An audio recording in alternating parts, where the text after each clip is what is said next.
Hey guys, welcome into the latest podcast. Hello to everybody that's joined us in the chat, and let's just make sure everybody can see and hear me okay.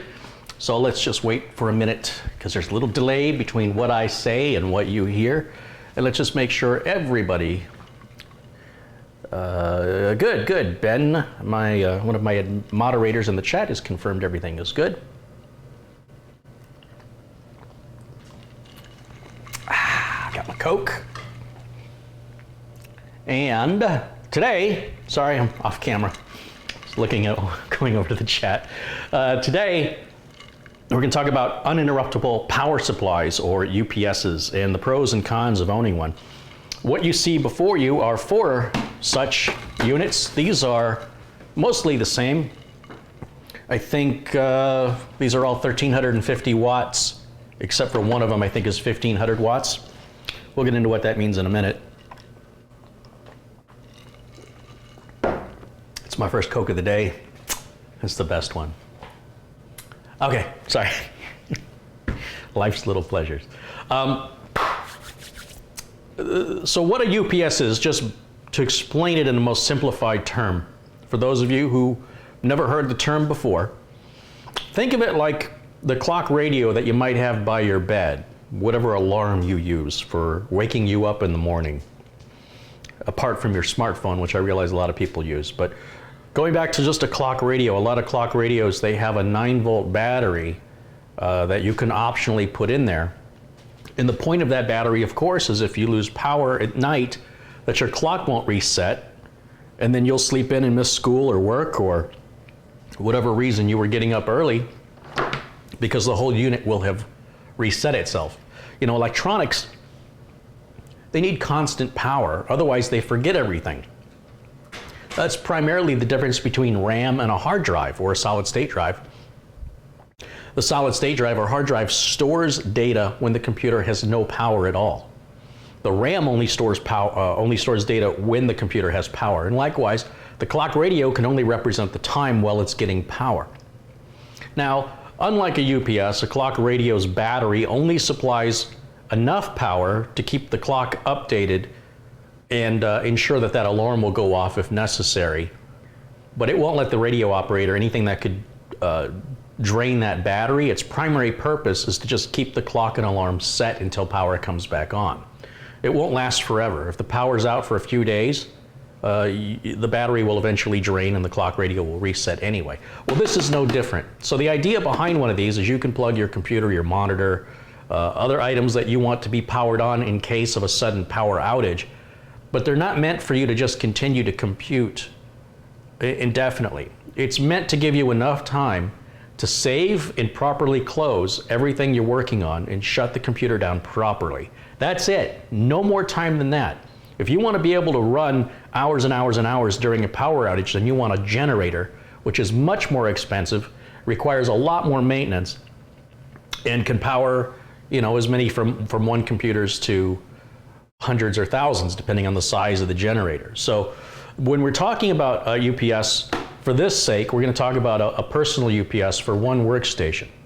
Now, things that are not absolutely critical should not be plugged into the battery side of the UPS. So you wouldn't want to plug a printer into the battery side. What do I mean by the battery side? Here on the back, let me just grab one of these, and they're very heavy because they contain basically a smaller version of a car battery inside of them. It's a sealed lead acid battery, and it's heavy. All right, let me just bring it over here so you can see the back. Now here on the back, you'll see it says this side right over here, anything plugged in here will be powered by the battery as well as have surge protection. The other side, this side here, there's a red sticker. This tells you anything you plug in here is just surge protection. So you can plug your printer in there. You can plug other things that don't really matter, your cell phone charger, things of that nature, into this side, and then you'll get your surge protection. Much better surge protection than the cheap surge protectors they sell at the department stores for a few dollars. This side here, this will power everything off the battery when you lose power. So you can imagine if you plugged a laser printer into this, and then you tried to print something while you had no power, you would quickly drain the battery and the whole system, the battery would die, and you'd be right back to just not even having a UPS because your battery would die, your system would shut off, you'd lose your work. So I have to emphasize, this is really intended to do nothing more than give you enough time to get your work saved, to get your applications closed, and get your computer properly shut down. So generally, the only things you want plugged into this are going to be your monitor or monitors. Preferably, if you can live off one monitor, that'd be better, but obviously if you've got a window open in the other one, you don't want to lose power to it. So plug your monitors into it, plug your PC into it on the battery side. And if you have a network switch or anything that you need absolutely to have, make sure that's plugged in. Now keep in mind your cable modem may be in another room. And if what you're doing is online, your computer, if it's plugged into a UPS and you lose power, your modem and your router or your switch, if they're in another room and they're not on a UPS, you've lost your internet. So you have to really think it through how many of these you need. So there's pros and cons to these. What are the cons? The cons are, regardless if you use it or you don't use it, regardless if you use it often or you use it rarely, you will have to replace it about every 3 to 5 years. Let's just call it 4 years, it's right in the middle. Or you'll have to change the batteries out. The batteries have to be, well, regardless, this isn't to be thrown into the trash. You have to properly dispose of it because these are sealed lead acid batteries. They don't want these in the landfill, they're toxic. And they should go to a proper recycling center, which can be difficult to find. It's easy here in Arizona to find places that'll recycle cardboard and glass and paper, aluminum, but to find a place that recycles batteries are few and far between. And they're very heavy. Now you can just simply replace these batteries. I went online to see what the batteries would cost. The batteries for this unit from the manufacturer are $78 from Amazon with free shipping. And it's a plug-and-play solution. And I'm going to show you that here in a minute. There are third-party batteries which are warranted for 6 months less. I think the actual batteries, the OEM batteries from the manufacturer are warranted for 18 months. And I want you to think about this. 18 months. I can get the batteries for half the price from an unknown manufacturer, basically, with a 1-year warranty, which may or may not be honored. And you still have a very heavy shipping costs, right? These batteries are very heavy. Or you could go buy a new unit. So a new one of these is about $150, about twice the price for a new one. You could probably find it on sale for $110, $120. And then you get a brand new warranty and brand new batteries. Now, the other problem with buying batteries is you don't know how long they've been sitting on a shelf. What you have to understand about batteries is batteries die whether you use them or you don't, just over time. Whether it's a pair of AA batteries you've had sitting in a drawer for 4 years that just don't work anymore, batteries you've had sitting in a flashlight that you've never used but they were put in brand new years ago. When you went to use the flashlight, even though you've never used it since you inserted the fresh batteries years ago, the flashlight's dead because the batteries have died. Every set of batteries you buy has an expiration date. If you own a car, you've dealt with car batteries. Whether you drive the car often or you barely drive the car, you will have to replace your car battery about every 3 to 5 years. Actually, every 2 to 5 years, depending on where you live. At least in Arizona, it's almost about every 2 years. So that's the negative side. You're going to be shelling out for every UPS you have, either the cost and the trouble of replacing the batteries and recycling the batteries, or sending the unit for recycling. What happens if you don't? What happens if you don't? The exact problem you're trying to avoid will start to occur. What are you trying to avoid? You're trying to avoid your system shutting down because you've lost power. Well, how can this cause a loss of power? Well, that's exactly what it does. When they age, if you continue to use the unit well after 4 years, sooner or later, and it's going to be sooner rather than later, it's going to start clicking on and off. The relays in it won't be able to determine, because the batteries are dead or dying, it messes with the circuitry inside and it'll cause random power outages to anything plugged into it. So the very problem you're trying to avoid, you can create by buying one of these. So it's expensive. It requires regular maintenance every few years, or replacement rather every few years. And if you live in an area that has frequent power outages, it's certainly worth considering. Or if you have a piece of hardware that's particularly important, like a server or a NAS or something that's very, very important to you, that's worthy of the investment. And again, you can drive on a tire after 6 years. Car tires, at least in Arizona, you can get about 6 years if you barely drive. If you put few miles on your tires, you can go 6 years on a set of tires. You shouldn't go more than 5, but you can go 6. But I will tell you, your car handling will be affected. The rubber on the tires gets hard. You get flat spots on the tires. And even though the tires could have nice meaty tread on them because you barely driven the car, the tires will become dry and they will start to deteriorate whether you've driven the car or you haven't. And much like a UPS, very expensive to replace tires. It cost me almost $900 to get tires replaced on the Mustang. Now I have to do that about every 5 years. And you know, it's an ongoing expense. If I don't do it, then not only is my ride quality compromised, not only is the safety of the car compromised, but I will be eventually inconvenienced with a flat tire, which is more than likely going to happen on the worst possible day.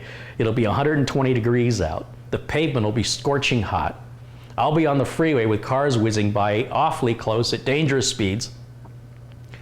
And if I drive on the rim, I'll ruin the rim, which will cost me even more money.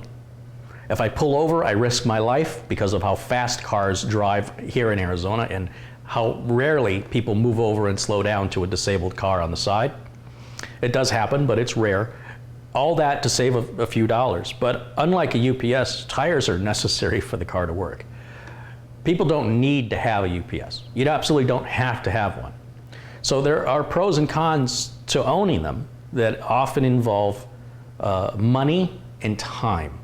So the idea that you have to consider is the amount of money and time you could save by having one going to be greater than the money and time you're going to have to invest in installing it, properly disposing of it, and replacing it every 4 years, regardless of how often you use it. Even if it's never actually activated, you will still have to replace it. So I want to make sure I'm very, very clear on that. Now here in Arizona, we have something called monsoon season. That usually occurs July through August, so maybe even into September. So in Arizona, we don't get a lot of rain, but when it does rain, it pours like crazy. And it is a severe thunderstorm with electricity, lightning, and it's really, really hard on electronics if you happen to be in an area where the storm is occurring. So the storm doesn't always occur in the same part of Phoenix. Phoenix is a big place. But if you happen to be where there's an electrical storm or a thunderstorm, they're often very severe. Now, if you're a business, it doesn't matter if it's raining or not. You know, if it's a business day during business hours, you need to be open for business. And so having one of these units on every workstation can be beneficial. Although it's my personal opinion that this should only be put on the servers, on the switches and cable modems, just for what is mission critical. And if the workstation shut down, they shut down. Because the cost of repairing one of those workstations is going to be cheaper than buying one of these for every workstation and then replacing it every 4 years and going through the expense of disposing the old one. Or the trouble. It may not be an expense, but it may be difficult locating a battery recycler and then etc. So when I looked up the replacement batteries on these, there was no option that I saw to return the old batteries. They used to do that. They did sometimes with toner cartridges for laser printers where they wanted to recycle them. It did say that they included a box for shipping the old batteries, but they didn't tell you where to ship them. They're just like, well, here's a box you can use to ship them somewhere. We don't want them. It's trouble for anybody.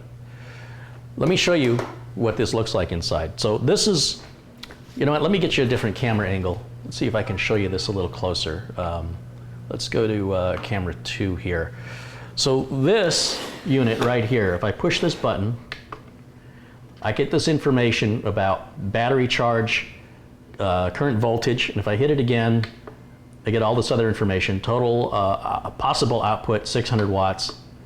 The amount we're putting out, I can't really see it from here, but anyway, it just cycles through those screens. This is what I like about these CyberPower units, is they give me a lot more information than the traditional APC units. Now I can plug something into this right now and it will power it. If I unplug this unit from the wall, it will run off the internal battery. And you see this one is a 1350. This one over here is a 1350. This is a 1500, one you can't see. All right, and then that's a 1350. So this one right here is the 1500. So the rest of these are unplugged. I'm gonna open up one of these. Let's just, you know what? Let's just open this one up on the end, because the rest of these are dead. Let me show you what a dead unit does. I think this unit right here is dead. Let's turn it on. Watch the screen. Now this has been plugged in for 24 hours. Just I wanted to make sure that the batteries had an opportunity to charge. Look at what's happening. Anything plugged into this unit will turn on. Even though there's no problem with the power in my house, this is creating a power problem to anything plugged into it, thereby creating the very problem that I purchased this to avoid. But that's why you need to replace these before this happens, just like you want to replace the tires on your car before you get a flat tire, right? Some people like to drive until they get a flat tire. It saves them money. And then wherever they're stranded when the tire goes flat, that's their problem. Now, not every UPS is going to behave this way when it fails. Some of them may appear to the naked eye to be working exactly the way they should, but the units plugged into them start randomly powering off or simply won't even come on. So this is an example of what happens. Now, this UPS was barely used. And look at them, they all look brand new. So not like they would ever look more abused, but I'm just saying they haven't been moved around a lot or banged around. They're in really good condition, but the batteries inside have just failed. So I don't know how many times I can emphasize the importance of that. But let's go ahead and open this unit up and let me show you what's inside. And these are, as I said, they're very, very heavy. One of the advantages to replacing the unit instead of buying a new one, let me say that again. One of the advantages to replacing, hold on, let me switch back over here. One of the advantages to replacing one of these UPSs instead of changing out the batteries is the newer ones are lighter. They're more efficient, but I want to emphasize they're lighter. I bought new units for this client that are 1,000 watts and they weigh less than half of these. So it's amazing how the technology has evolved. The batteries are better. As far as I know, they're still lead acid batteries, but they're just nowhere near as heavy. Sooner or later, somebody will come out with some lithium ion ones, I would imagine, but, and there may be some out there, but these are the most common, the lead acid. And let me just get this opened up. There's one screw on the bottom here. I don't know how well you can see it, but there's a screw right there. And I'm going to take that single screw out. Now, of course, every UPS by different manufacturers, just like every computer, they all open a little differently. So you'll have to consult YouTube or your installation manual for the one that you have. So on this unit, what I find is easiest to do is just set it here on the counter. Let me switch back over to the other camera. And then I'm just going to push down on that, and then that comes off. And if you see inside, there's a connector. We can take this connector off. And then that whole face comes off, right? And I'm just going to set that down right over here. Now here you'll see we've got two batteries on top of each other, and the batteries are plugged in. The positive goes to the positive and the negative goes to the negative. The batteries are wired up together, and sometimes you need a pair of pliers to pull these spade connectors apart. There's one, there's the other one. That wasn't too bad. And then there's tape, and you pull this out. Oh God, okay, it's heavy. This is the battery pack. So right now, here's your emission, if you choose to accept it. You can go Google or Amazon and look for a BP8-12 battery replacement. It's a dual battery. You'll see the numbers that you have to match if you want to look at third-party batteries, if the camera will focus for me. 12 volts, 8 amp hours, right? 12 volts, 8 amp hours. That's all I need to worry about. What you're seeing here, let me switch back to the other camera. Whoops, sorry, my bad. What you're seeing here is two batteries. One is upside down and placed on top of the other battery. And then there's a little plastic spacer right here that allows the connectors on the battery to be, because you have to run a wire from, probably from the negative to the positive on each. So you're going to run one wire off of each battery, and then the other wire connects the two batteries together, or the other two wires. I haven't taken it apart. And my brain isn't functioning right now as far as that goes. This is a sticky tape. When you pull this apart, don't throw this tape away, because if you're going to replace with generic batteries, they're not going to give you the tape. So you have to reuse this tape to keep the two batteries held together. And they're not going to give you this spacer. You're going to need this to reuse this spacer and the wiring in between it that connects the two batteries together. And then you just leave the one negative and the one positive. The one negative comes off one battery, and the one positive comes off the other one. And you will just hook that up, and remember, you need two of these for this unit. Now, a smaller, less powerful UPS will require maybe one battery. That is heavy. And the rest of this is basically just an empty box. That's all it pretty much is. Not a whole lot to it. And on the back, and I'm starting to see this less and less, but they also offer you surge protection for your coaxial, for your TV, for your telephone, your landline, which nobody really has anymore. There's a USB output here with some software that you can download from, well, that's why I'm on this camera, from CyberPower, the people that make this unit. You can download some free software that'll tell you the status of the unit. It'll let you know when the unit's failing, and it will signal your computer to shut down automatically. So I always advise my clients to leave their computers on 24/7. So what happens if they have a power outage on a Saturday night?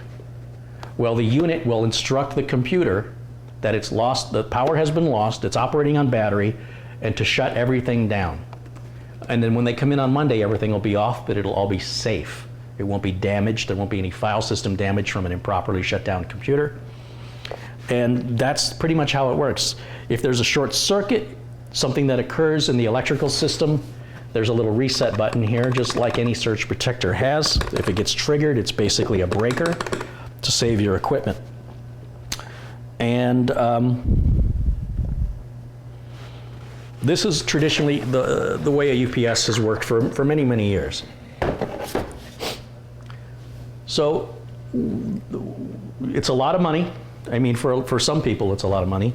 If it's for a business, it can be a sound investment or a terrible investment, depending on how often you experience power outages, what the potential damage could be, and potential loss of files. If you save regularly, like programs like Word and Photoshop, they have options to automatically save as often as you choose, every minute, every 10 minutes. So that limits your loss if the computer would have shut down unexpectedly. Let me go to the chat here and see what questions, if I've missed anything here. This will be the time if you have, if there's something I've forgotten or something you want to mention, this will be the time. And I'm going to go grab my Coke while I wait for the delay.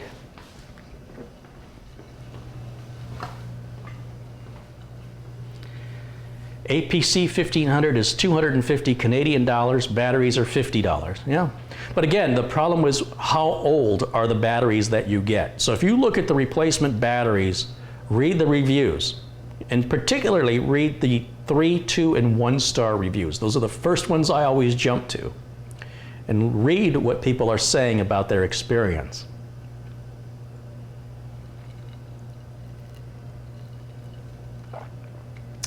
Why do I have people leave a computer on 24/7?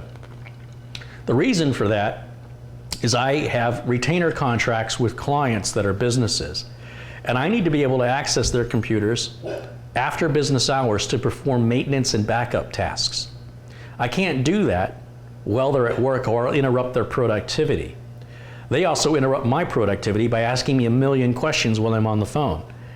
I've also found, anecdotally, right, I don't have any evidence to support this other than personal experience, but after being in this business almost 30 years, I can tell you that computers that are left on 24/7 are less likely to have problems. The busiest day of the week for any computer shop is Monday. And the reason it's Monday is because people have shut their computers off after they went home, or after they, stopped work on Friday, they shut the computers down, and then they came in on Monday and turned the computer on, and that's when you get the phone call. Mondays are the busiest day for computer repair shops with regards to businesses. That's been my experience. It ties in with other techs that I've talked to. What's so special about Monday? Well, the computer's been off. If you leave the computer on, you will less likely have any problems with it. Doesn't mean you won't have problems with it. Listen to the words. You are less likely. Let the system run. Don't put it to sleep. Don't put it in hibernation. Let it run. You can set your computer monitor to go to sleep. That's fine. In fact, it's recommended.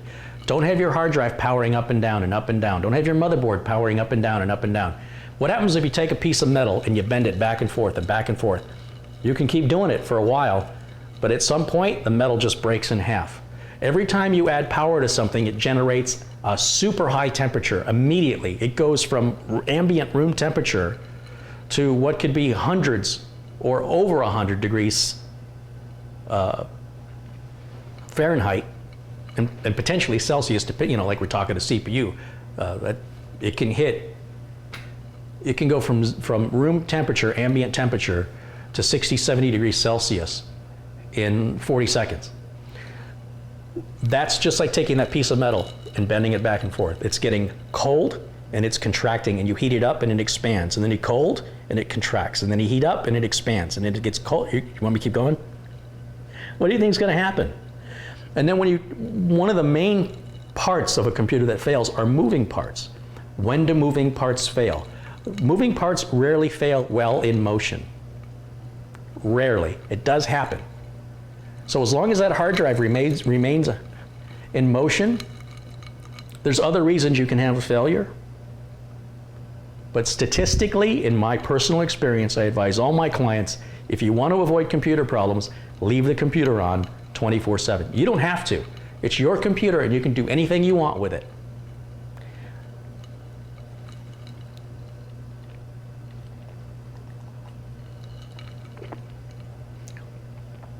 Barry says, I'm going away for a week. Should I leave my PC on? It's entirely up to you. I've left my computer on for 15 years now, probably more than 15 years. I shut it off to do upgrades. I restart it on a regular basis. But I also need remote access to my computer at any time. So I like to have that remote access.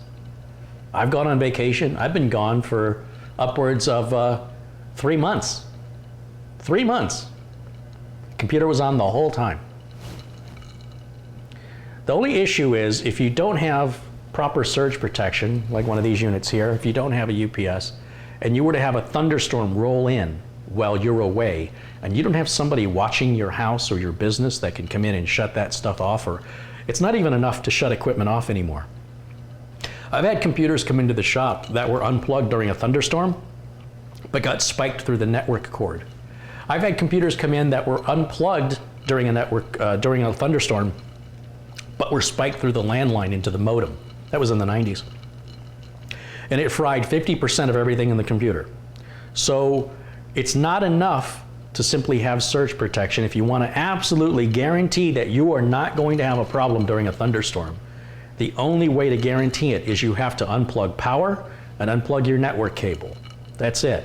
Now, if you have a printer plugged in and that printer is powered during the thunderstorm and the printer gets a spike, it could go through the USB cable into the back of the computer, even though the computer is unplugged, and fry the motherboard.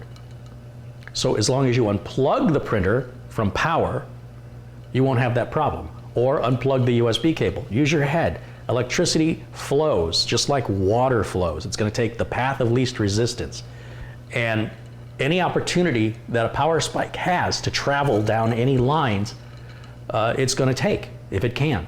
So you have to stop the power from ever entering to begin with, or if you're going to allow the power to enter, then you have to contain it within that device, or you risk damage, obviously.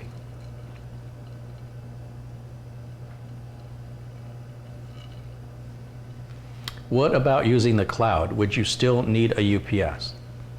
Well, the cloud is great for storing data. It's great as a way to back up data, but it isn't going to help you replace your power supply or a destroyed motherboard, or however you're accessing the cloud if it gets damaged through a spike, a power spike. So that's all well and good that your data's there, but you just may not be able to ever access it until you get your computer problem resolved.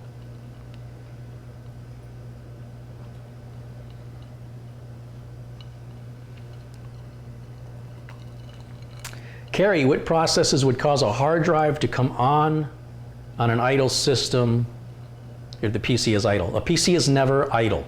You need to understand, a computer is never ever idle. That's a human education problem.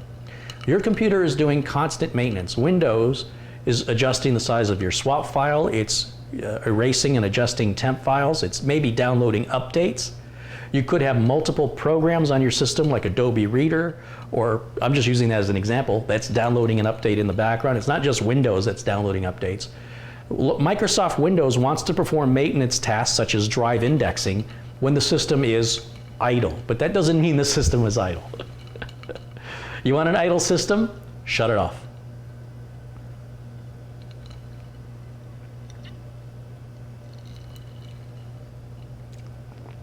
No system, no Windows computer is ever idle for very long. Windows uses those idle moments to take care of maintenance and tasks, and other parties, third-party software uses that to install and address updates.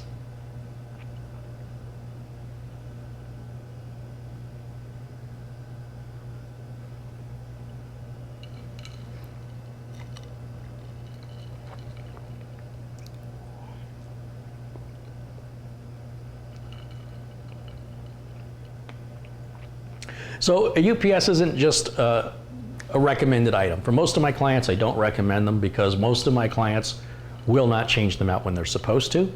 And then when I advise them it's time to spend $150 per unit, one client I know has 11 units, and they're like, why? Everything's running fine. Do you get the oil changed in your car when everything is running fine? I hope you do. Is it done for free? The idea is that you're going to spend less now and avoid the lost productivity, and how much loss financially does that add to the addition of the replacement and repair costs if you wait until there's a problem.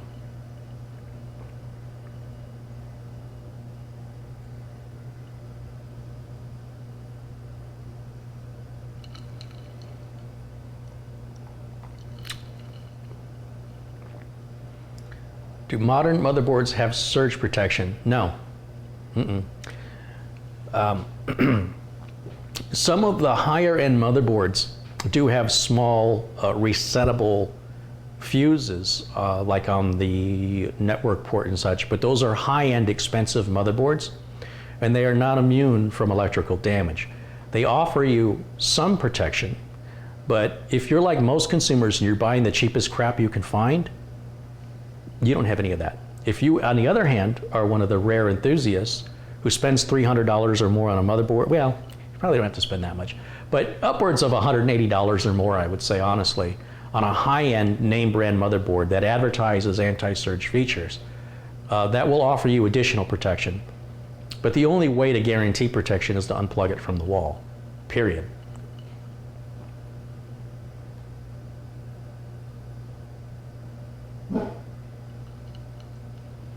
Do computer power supplies have surge protection? You guys have to stop with this line of questioning as though every power supply ever made is the same as any other. There are some high-end power supplies that have extra large capacitors and can absorb a surge better than a cheaper power supply. However, for you to put your faith into a product that you know nothing about because you heard something online or read an article or the manual said it has surge protection, does not guarantee that you will not be affected by a surge. So you are welcome to believe whatever you choose to believe, but my hope is to educate you so that you can make informed decisions and understand what risk you're willing to take and the cost risk benefit of making the decision that you choose that's right for you.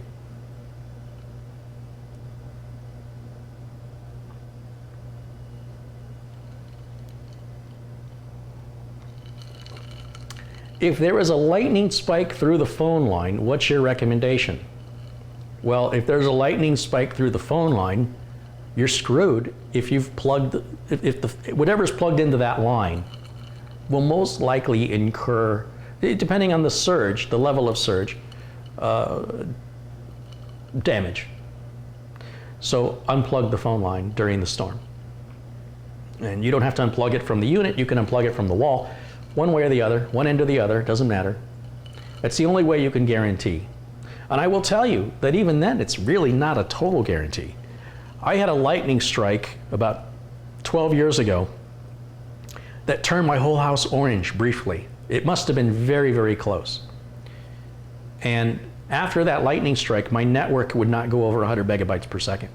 So I don't know if there was a big electromagnetic pulse or what they call an EMP. I have no explanation for it. I had to physically replace the wire in the wall and the switch and the network cards. I actually did it in the opposite order. I changed the network card, didn't fix it. Changed the switch, didn't fix it. Changed the wire in the wall, it was good. How does a lightning strike, regardless of how close it was, how does that happen? I don't know. I have no clue. To this day, it's a mystery. It's very, very, very rare. So I don't think it's anything you need to worry about, but it's possible. Well, I'd like to keep the conversation at this point to UPS, Uninterruptible Power Supplies, power-related surge protection. That's what we're about today. Let's please stay focused on the subject, please. But I do want to encourage you to ask questions related to power, surge, or anything related to that topic here in the chat. I'd be happy to answer any power-related questions today.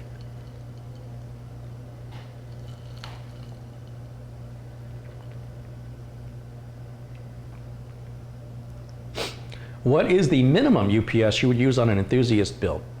Well, remember, a UPS is only intended to get you enough time to save whatever you're working on and close out any open applications and properly shut down the computer.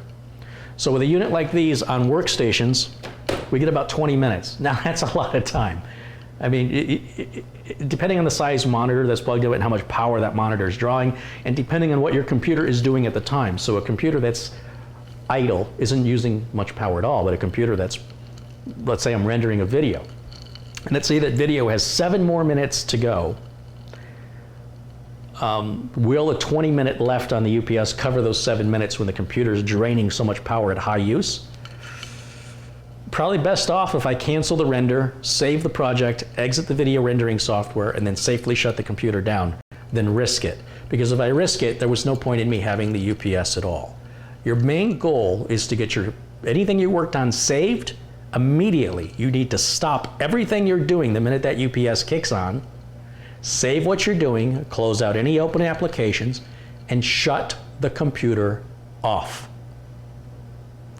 When power is returned to normal after about 10 or 15 minutes, when you feel like I've had power here in Arizona, it comes on and then it cuts off again. And then it kind of cuts on, it comes off. So you make sure you turn off your air conditioning unit, because that can cost a lot of money to replace. I have a surge protector, a special surge protector, which a lot of people don't know is available to protect my appliances. It's a whole house surge protector, and it goes into the fuse panel, and it gives its life. That's its purpose, is to die for you. So it goes into the fuse panel of the house, and it's got a green light on it. It better be green.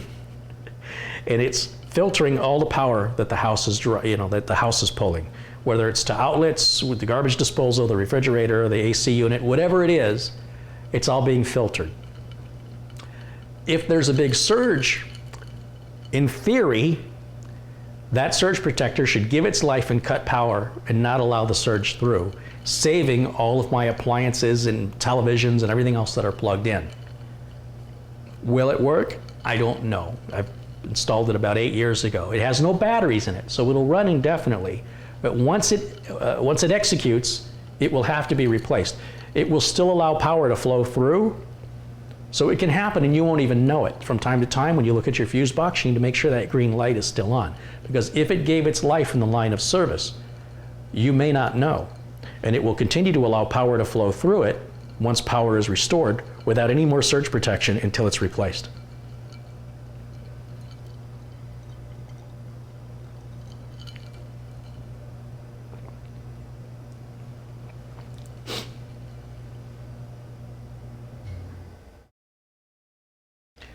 Can an ungraceful shutdown damage a computer? It will damage your file system. Surely you've seen Windows updates say your computer's updating, do not turn off the computer. Why do you think the message, do not turn off your computer, is on your screen? If you shut a computer down improperly, well, it's in the middle of a write process. You could irreparably damage your file system, which would require either an expensive repair and file recovery or a complete reinstall of Windows. Is that damage to the computer? It depends on how you define it. It's not necessarily damaging any hardware, but the file system's kind of important. Lightning strikes are not all equal. Some lightning strikes are more powerful than others. So will your surge protector protect you during a lightning surge? A lightning strike? It depends. It depends on the quality and reaction time of the surge protector, and it depends on the power of the lightning strike that hits it. There is no absolutes. I'm seeing a lot in the chat room where people are looking for absolute answers. The problem is, life has no absolutes. You assume you're going to be here tomorrow. Tomorrow is not promised to you, and it's not promised to any of us. So, how are you going to die? And you're going to say, well, Kerry, everybody dies differently. Yes. Now you're starting to understand me.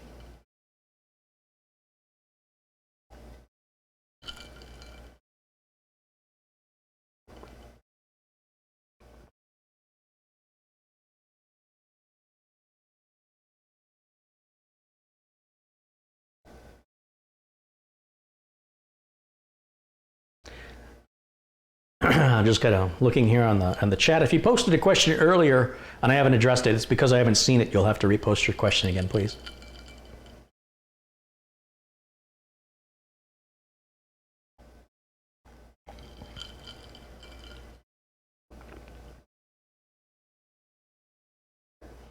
I need your questions today to be about uninterruptible power supply, surge, anything power related.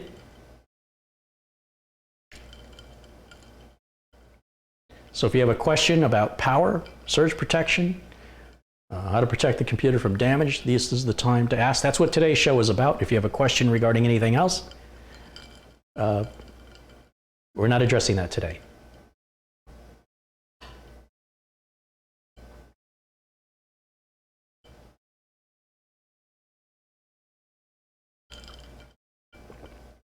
Does power over Ethernet count?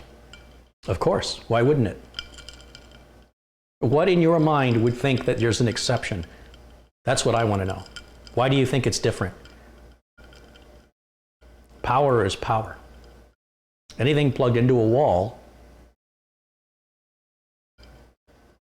regardless of where that power is going, anything that's receiving that power could be damaged.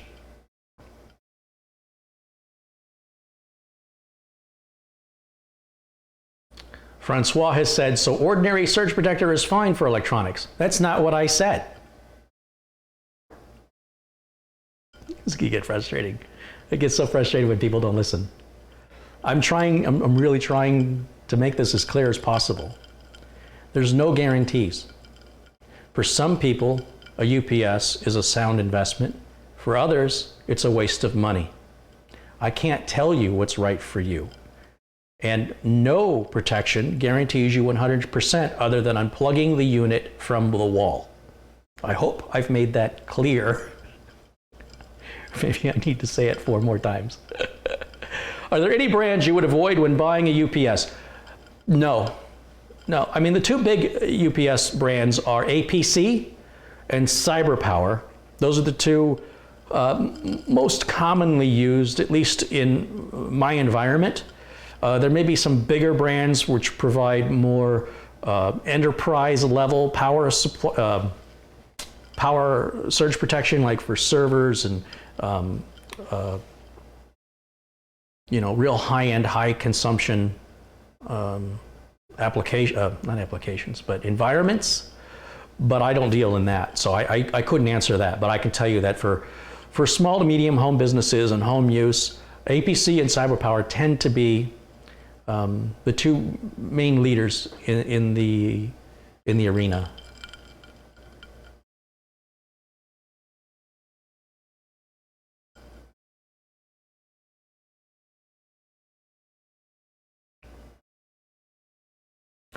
So I do a podcast with Mike Smith called Tech Vets, and I've got a contribution here from Bob Barnes. He's contributed £5. He says, "Yeah, Kerry, you've made that point more than clear, at least to me." Thank you, Bob. So Mike lives in an area in Philadelphia where they can have big storms, and when they lose power, they can lose it for up to a week.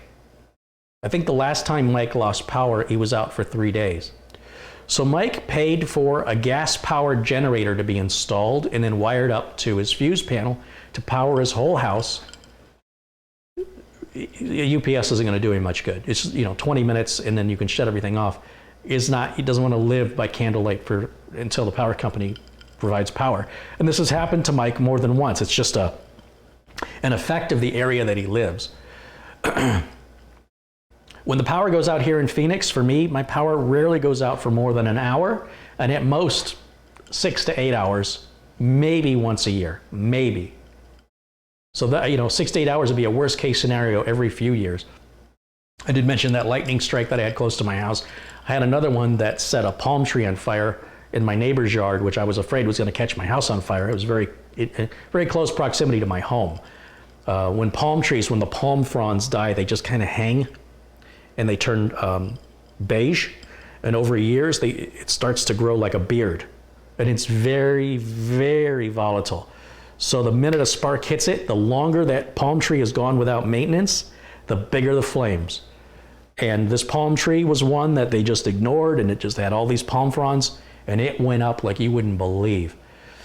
When a palm tree is maintained properly, then you don't see any of the brown stuff hanging below the green leaves. All you have are the green leaves, perky, and then you have the trunk.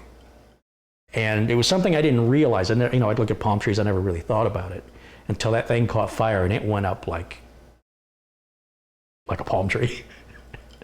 Anyway, so Mike had a generator installed, and he lost power. The generator automatically kicked on. I think it takes a minute or two for the generator to kick on. So he has a slight time where he has no power, and I don't know if he actually uses a UPS to kind of give him a little window between the time he loses power and the time the UPS comes on.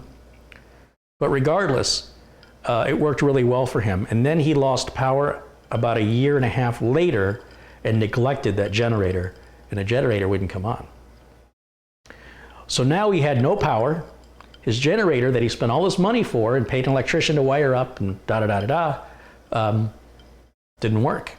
Now he had to fix the generator while he was without power, and his motivation was, of course, to get power. And it turned out, I think, the fuel in the generator had gone stale. Fuel does that. And I think they had to drain the tank and replace the fuel. And the problem is, you could have to drive around quite a bit to a gas station that has power where the gas pumps are working in order to get the fuel to put into the generator so you can have power at home. For a guy like Mike Smith, and for somebody that's going to have to suffer an unknown amount of time, a number of hours or days without power, it was worth it for him to go through that effort. His whole life stopped. So everybody's not like that. And whether or not that's important to you depends on, how much money you're willing to spend and how much trouble it's worth, not only to install it, but you've got to maintain it. Yeah, he doesn't, it'd be nice if he had a natural gas generator, but he doesn't. He's got a diesel generator, so he's got to put diesel fuel in it. If you have natural gas coming into your house, which I do, but my other house didn't have, you could certainly wire up a natural gas generator and have perpetual power automatically and not have the stale fuel issue for sure, or the sediment that builds up in the tank, all the other issues that come up with using a liquid fuel.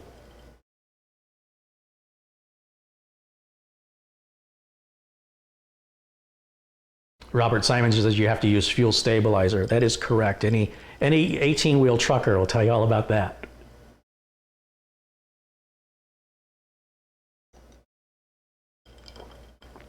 So once again, if you have any power-related questions, UPS-related questions, I'm sorry, I got to move my screen because I'm having a hard time seeing the chat. Give me just a second here. Let's get to tilt it over just a little bit.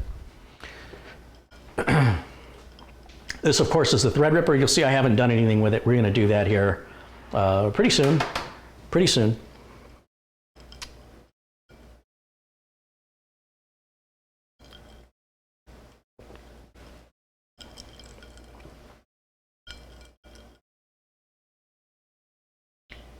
You know, some people live in an area where they're more prone to power outages and the length of those power outages. Where I live in Phoenix, power outages are fairly rare. And most of the time we have power outages, it's because some idiot driver plows into a power station or a power box that powers the neighborhood. I shouldn't say an idiot driver. Something could have happened. They could have had a medical emergency. They could have been hit by another car, which forced them into it. But the fact is that it's human created. It's not just a natural disaster, but something that man caused that affects, you know, potentially thousands of homes in a particular neighborhood. Then the power company has to come out and assert the damage and figure out a way to reroute power until they can temporarily fix it. And that's why, for the most part, it's usually an hour or two when the power goes out. I'd say an hour. And even that, maybe twice a year. I'd say regularly, about twice a year. I know sometimes it happens at 3 o'clock in the morning. You're asleep, you don't even know what happened. You wake up and you see that the things that don't have battery power for the clocks, like the microwave and the oven, the clocks are wrong. That's the only indication, because the clock radios by the bed, the 9-volt battery provides the time.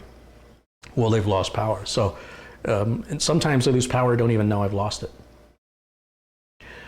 50, what is this? 50, is that Norwegian kroner? From one random person, that's the name, one random person. He says, it does not install the update. It happened at a power failure when Windows was updating. Do you have a suggestion to fix it, or should I reinstall Windows? I honestly don't know. When a Windows update fails, it may be repairable. Well, let me rephrase it. Everything is repairable. It depends how much time you want to put into it. So if you just resort to a reinstall, it's a pain in the butt, but it sort of guarantees the amount of time it's going to take you to get to the end result that you want. If you try and fix it, you're going to have to probably try a number of different things. I would recommend using Google or visiting a free support site like techguy.org and ask them for assistance. But bear in mind, anybody can provide answers. So it's up to you to decide which things you want to try. And you could make it worse, but that's all part of the learning process. You could get lucky and the first thing you try could fix it. That's why I say if you just resort to the reinstall, then there's a guaranteed fix with a guaranteed amount of time. That's really your decision to make. There's too many different variables and thousands of software possibilities and configurations and file system damage, directory damage that could potentially, or even registry damage, that could potentially prevent you from fixing this without really delving deep into the operating system. On the other hand, it could be something very, very simple. Without seeing it myself and playing around with it, it would be impossible for me to tell you how to fix that. Every one that crashes during an update will depend on how it crashed, what other software is installed, where it was in the update process, the status of the hard drive, when it happened. There's so many possibilities. It becomes millions upon millions of possible variations. So that's why a lot of people choose a reinstall rather than a repair. It doesn't require any sort of repair knowledge or education. It's just a guaranteed minimum amount of time versus an unknown amount of time to just start shoveling until you hit pay dirt. You know, is the pay dirt one shovel away, or is it you're going to have to dig down 40 feet? I don't know.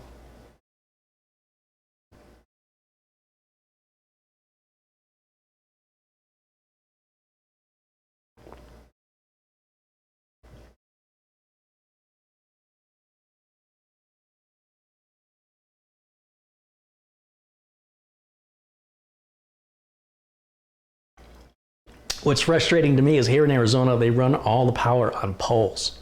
I think here in Arizona, it would, you know, we have these huge, what we call microbursts, which are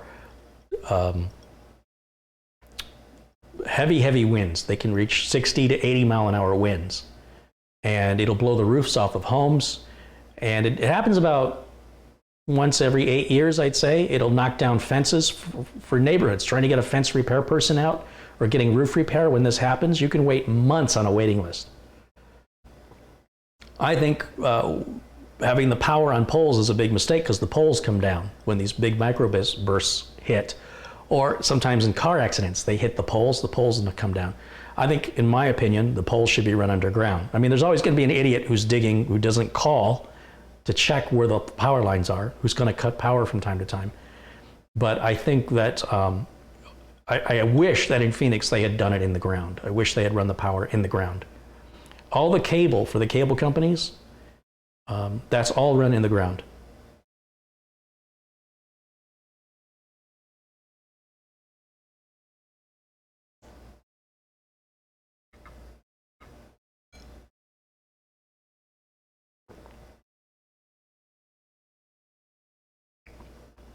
Obviously, if you live somewhere where there are hurricanes, tornadoes, other sort of common natural disasters, and you know, the idea behind having a UPS is once again to give you an opportunity to not lose any work or have any damage to the computer. Now, if you're at home while the storm is coming in, you don't need a UPS because you would just power the system down and unplug it from the wall, and make sure you literally unplug everything from the back of the computer. Just unplug everything, so you just have a box. Wait for the storm to pass. And if you have other delicate electronics, routers, switches, cable modems, unplug those from the wall.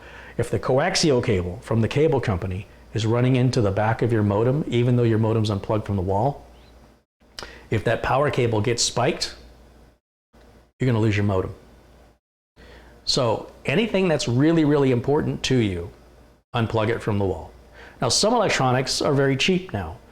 And then you've got homeowners insurance. Most of us should have renters or homeowners insurance that could cover this type of damage if it were to occur for major appliances and things.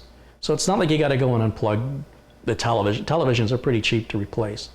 But if you want to be certain and you don't want to have to go through that hassle, don't rely on a surge protector. You've got to physically unplug it. But if it's not possible for you to physically unplug it because you're out of town, a surge protector is the best you can do.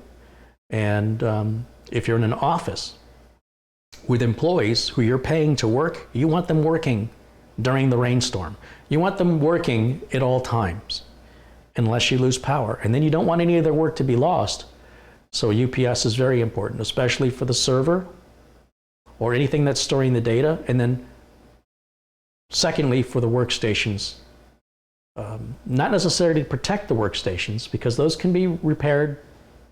The problem is really about losing work, losing productivity. And that adds up to a lot more money than whatever a UPS costs for most businesses that have employees.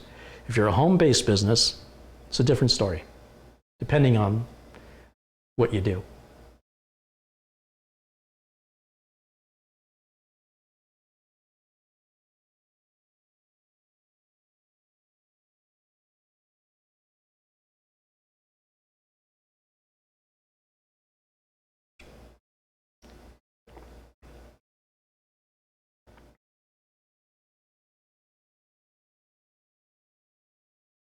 I'll tell you something else that I failed to mention.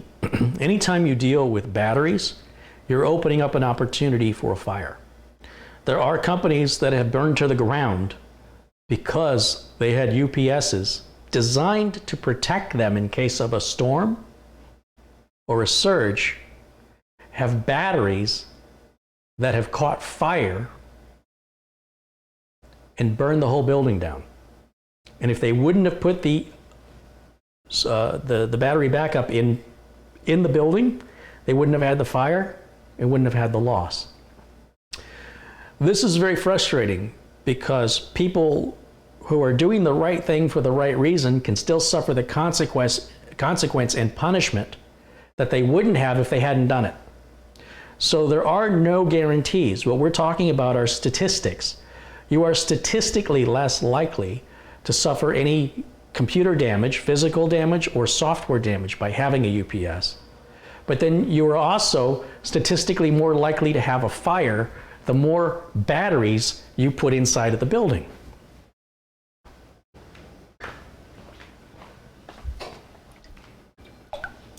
That's why there's no right decision.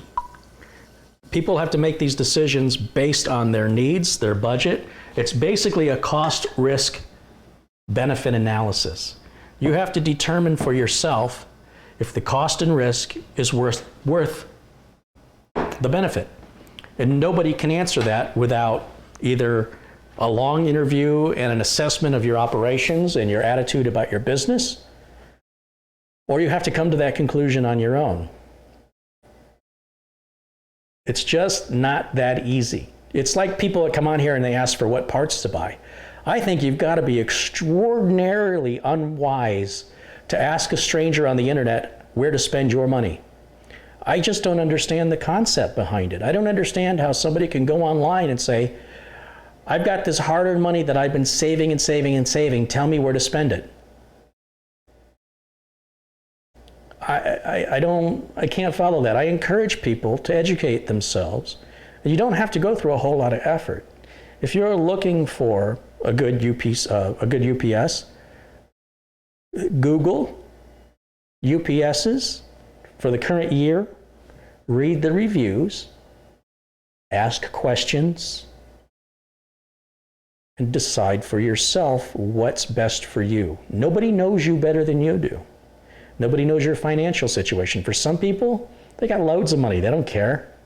For other people, boy, they want to make sure they get it right the first time because there's no other money to do it again, not for a long time.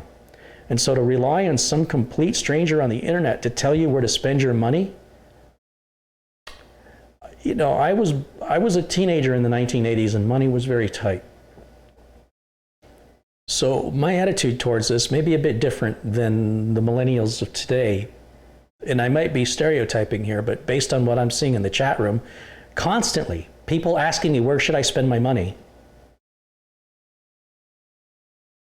I'm trying to educate and encourage and empower you so you don't have to ask those questions.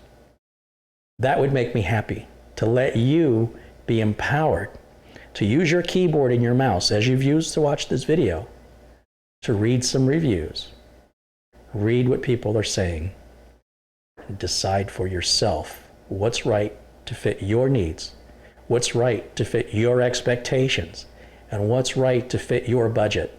Nobody knows that without a very, very long discussion with you. So to just blindly go, where should I spend my money, suggests to me maybe you have too much money, or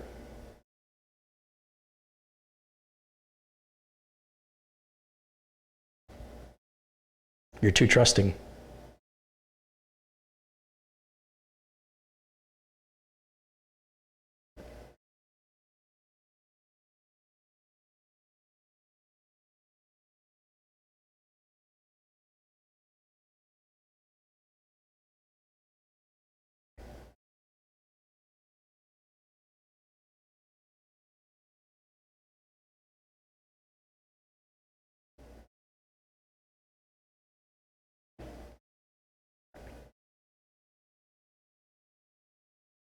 You know, I've talked about the business and why I'm so passionate about this topic, about asking strangers on the internet where to spend your money.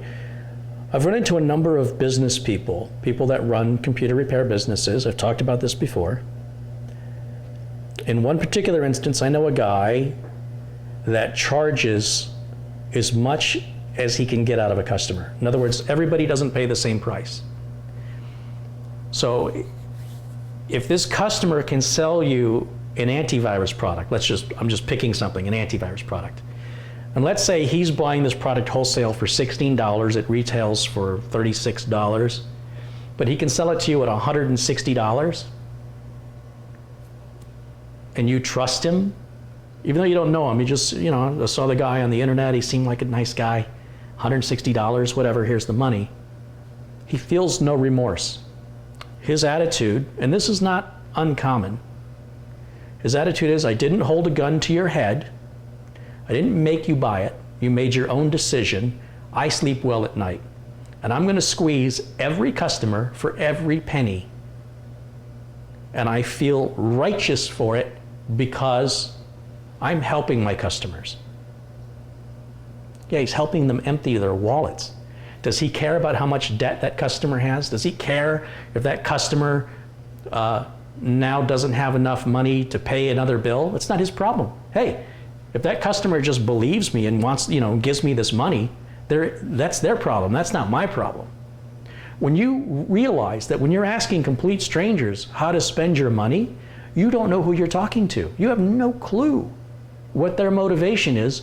Most of the time, in my experience, their motivation is telling you what they like. They know nothing about you. And they don't usually ask anything about you. They just go, oh, you want to know the best thing to buy? And they tell you the thing that they like. They're more than happy to tell you. If you ever want to start a conversation with somebody, compliment something they're wearing. Say, that's a really cool shirt, I like that. And they will tell you all about it. People love to talk about themselves. Look at me. So your financial concerns, they could give a rat's behind. They don't care. So the best thing to do is to empower yourself so that you don't have to rely on the kindness of strangers. The kindness of strangers is great when it's necessary, but it should be avoided at all costs, in my opinion, and just self-preservation.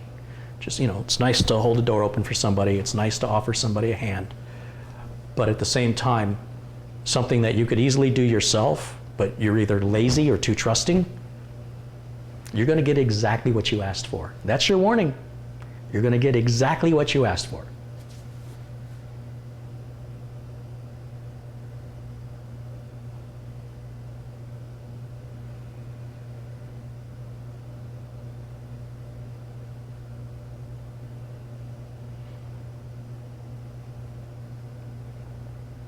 Now, there are different kinds of uninterruptible power supplies with regards. There are some that operate strictly off batteries at all times.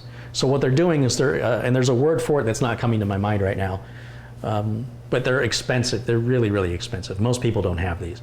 But basically what it is it's always powering your equipment from the batteries, and the current coming in is doing nothing but keeping the batteries charged. And if there's a surge, the batteries take the surge. I can't think of the word. I'm sure somebody in the chat will tell me. But the most common UPSs are going to provide power passively right through with surge protection, but then the batteries will kick on when necessary, and only when necessary. If you can afford a UPS that actually powers everything through the batteries, it doesn't really alter the battery life. It's still going to it's going to need to be replaced after about 4 years regardless. So there's no sense in thinking you're going to save money one way or the other, but you do get better protection if you're giving a consistent source of power. There are fluctuations in the power that's delivered to your home or your office that just happen throughout the day. Your power will fluctuate. That's normal, and there's a certain tolerance that's built into all electronics. When that tolerance is exceeded, that's considered a surge. But technically, any variance would actually be a surge. But we don't call it that. There's just a normal, acceptable, the world is not a perfect place.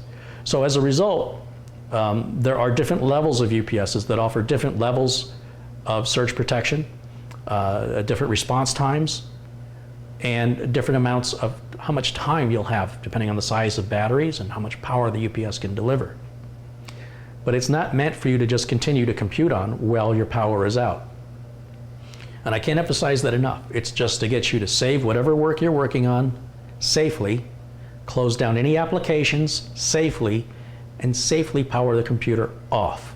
I'll tell you what would suck is if you're running, let's say, Windows 7, 8, or 10, and you hit the shutdown button without thinking about it, and you didn't realize it says update and shut down. Now you can't shut the computer off while it's updating, and you're running off that UPS, and now you're praying. You are praying that it will finish that update before that battery runs out. So when you go to shut the computer down, the best thing you can do is plug that little USB cable, plug the USB cable in from the UPS and install the software so that the UPS can instruct the computer to shut down. Because if you rely on the human being to do it, they might be so panicked that they don't choose the proper shutdown option. And now it can get exciting. Now it's just like Vegas. Am I going to succeed? Is it going to make it? Place your bets.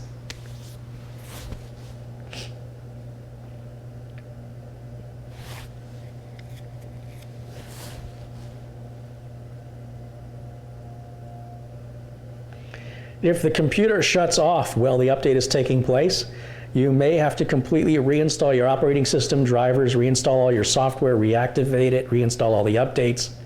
Yeah, it can be a lot of work. Obviously, if you have an image, a backup image, like with the Cronus that was made fairly recently, you'll be able to restore in just a few minutes. But very few people do that, and the ones that do don't do it often enough. I've had a customer call me in December telling me the last backup he made was the previous April. He's got the backup, he just wasn't using it. Everybody who's ever lost data or had to reinstall their operating system, they didn't expect it.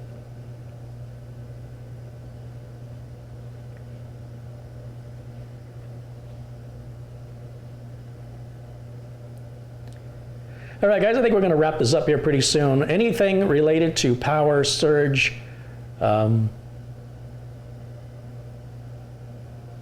know what, while we're doing that, let me plug, let's plug something in here. I hate to plug the Threadripper in here knowing what I'm about to do. We can fix it, right? If it breaks, we can fix it.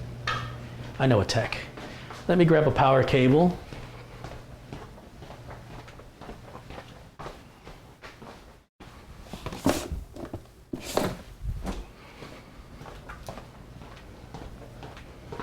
And we're going to go right out of the back of this UPS right here. We're going to go onto the battery side of it, and we're going to run that right over here to Thready, the Threadripper. And then I need a HDMI cable so you guys can be my monitor, because I don't have a screen out there. So let me grab my lovely HDMI cable here.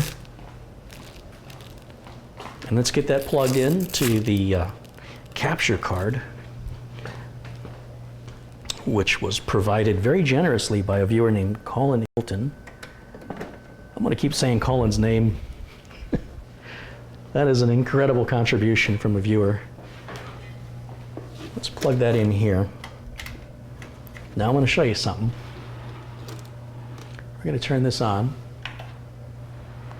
And we are going to go to, I don't know which input it is. Bear with me here for a minute as I figure this out. I think it's this one.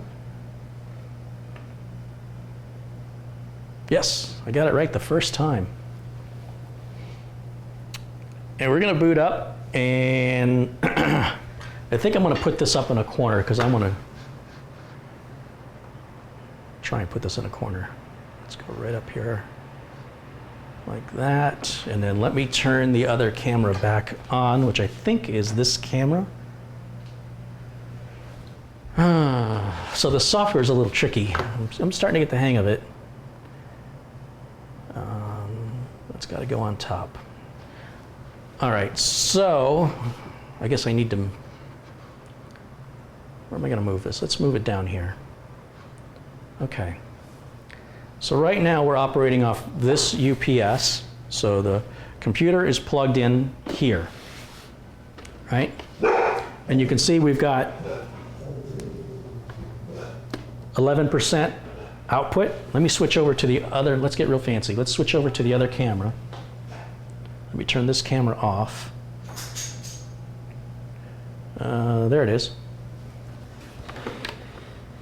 Right?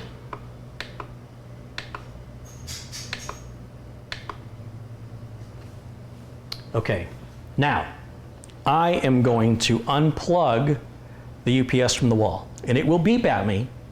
And I want you to see what, now I don't have the USB cable or the software installed on old Thready over there. Okay, so we're going to unplug it. Here we go. Now, you can hear a fan just kicked on in here.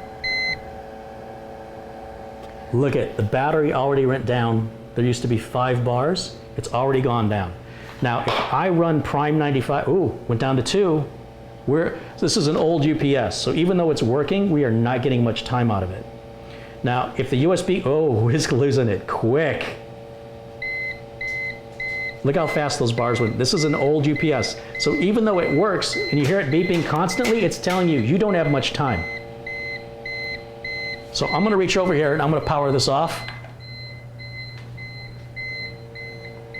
It's still powering off. Ooh, and the UPS just died. Didn't quite make it through the entire power off process.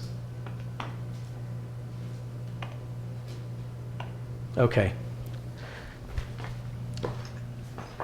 That's an example of what happens if you keep a UPS and you don't replace it because, hey, it's working. It's not randomly shutting my equipment off like Carrie said it would do. And yet, when you needed it the most, how many seconds of power did it provide us before it completely died?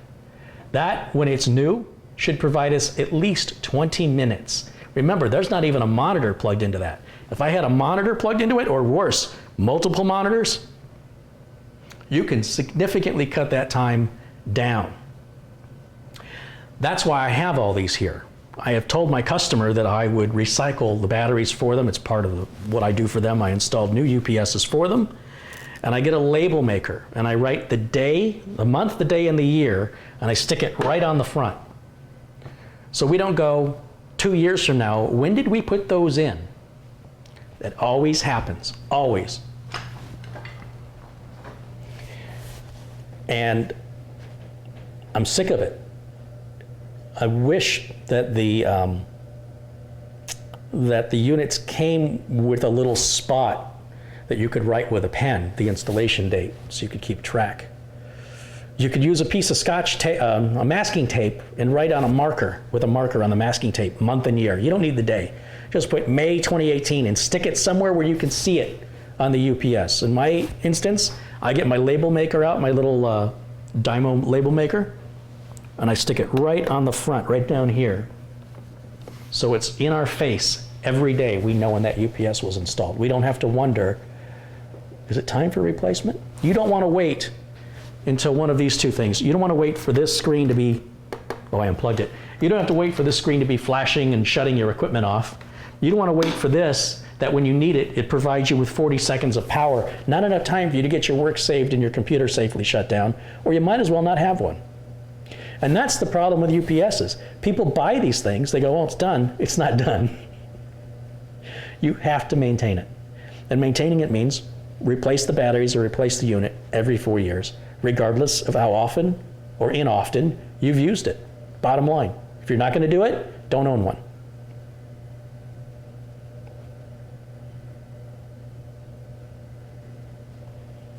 Spider-Man the Hero wants to know, is this live? No. Sorry, I cracked myself up.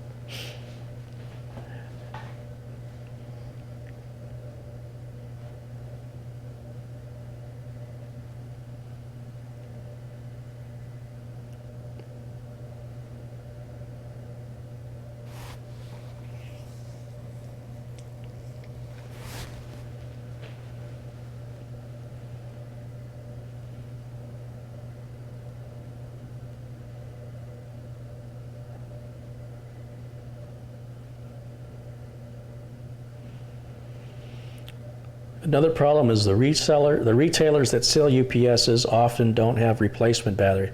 Yeah, that's true. You can go to Fry's Electronics or Office Max and buy a UPS. I don't know if they sell the batteries or not there. But I know, I do a lot of my shopping on Amazon, and I'm able to find everything I'm looking for on Amazon. But again, the problem gets to be, like, let's say I went on Amazon and I bought these replacement batteries right here. Let's say I bought the actual OEM replacement batteries for $75 from Amazon. They're shipped for free, thank God, because they're heavy. And I put this unit in, right? I slide it in, I hook the cables up, right? So let's say this is the replacement unit. This is what you would have to do.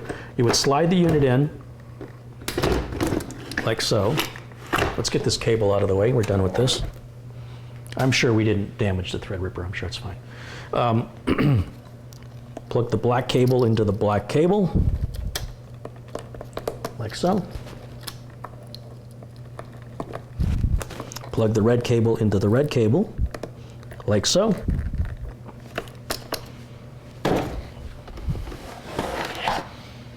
Grab the face of it. There's a connector that has to go back on. It only goes on in one direction. You can even ask Harry Styles, he'll tell you. And then that's going to go just like, the cable is taut. You don't necessarily have to take this off. You don't get much spare cable though, so the reason I take it off is to just get this thing out of my way, but it can be a little bit of a hassle. There it goes. It should click into position. And then we put this back on. This just goes down like this. Slide this back up. And we put this one screw back in. So we're done, right? Well, maybe. This is when you're going to find out very soon if the batteries you bought are bad. You may have done all this for nothing. Or worse, maybe the UPS ran great for 4 years and was running great when you followed my advice and you went to replace your batteries after 4 years. And now the new batteries only last 6 months and the unit starts acting funny and your equipment starts shutting down randomly. The best way to avoid this is to replace the entire unit. Get one more modern, lighter. It's going to cost you it's going to cost you a little bit more money. But let me share a little story with you. So with my wife, she was going kayaking with a friend and she needed a life preserver, a life vest. Those of you may have heard this story before, bear with me. She's looking at the variety of life vests available in the sporting section of the local Walmart and immediately is drawn to the cheapest one. And I looked at my wife and I said, "Is that all your life is worth? $17? The expensive one was twice as much. It's $34. I think you're worth $34. Now, I'm sure that they all have to pass the same safety inspection. I'm sure they have to perform according to, I'm imagining, they must have to conform to certain safety standards. However,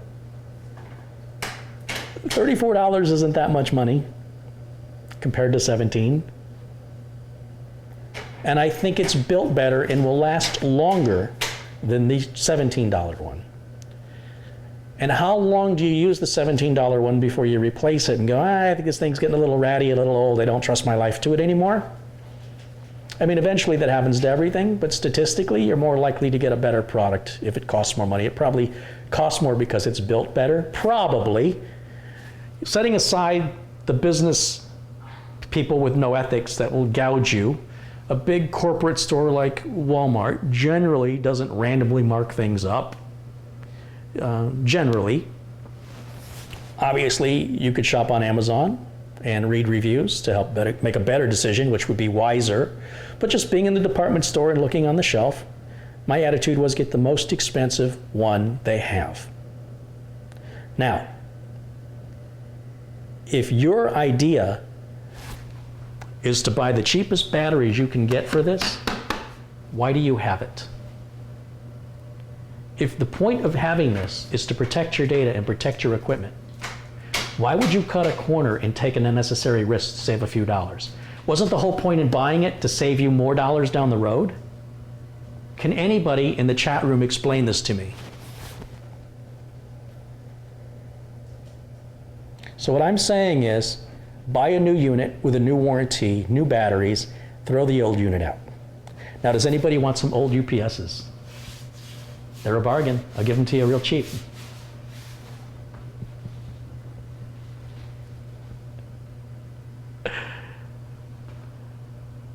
Come on, we're taking bids. Let's go. Let's start with $10, $10, $10, $10, $10, $11, $11. We have $11, $11, $11.50. We have $11.50. You know what? $20 sold. $20. Now to ship this to you is about $80 to get this shipped to you. I would imagine somewhere around $80, I think.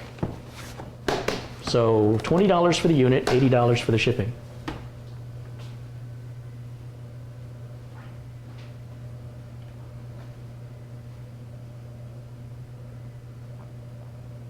My point is, if you're going to go the cheapest route possible, the cheapest route possible is for you to make backups, to take the time to make the backups, and make them on a regular basis. If you automate them, you need to double check the automation. Never trust the technology. You always have to monitor whether you're getting result logs. Those have to be looked at, because your backup could be running improperly. It may not be backing up certain files you thought it was. And if you trust the technology, it will burn you.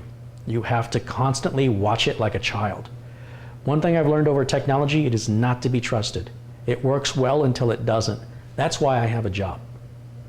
And when it works well, it's great. It just takes a few moments to read the logs and verify everything worked. But if you can't be bothered, I can't feel sorry for you.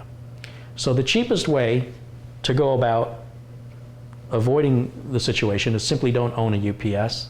And if you're going to own one that meets your needs, that meets your budget, and maintain it, replace it properly every 4 years, whether it needs it or not. If you're not willing to do that, make regular backups and pay for repairs when they occur. Life happens, and having a UPS won't guarantee that won't happen anyway. And if you don't follow my advice and you just continue to have the UPS, you will eventually be in this situation where it will cause the very problem that you bought it to avoid. Think about it.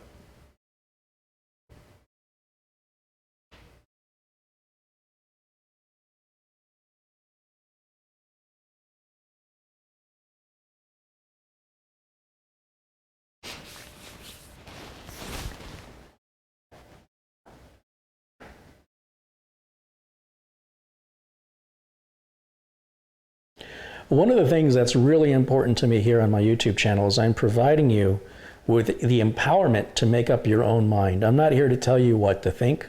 I'm not here to tell you what to buy. And I'm not here to provide you with entertainment over what's possible.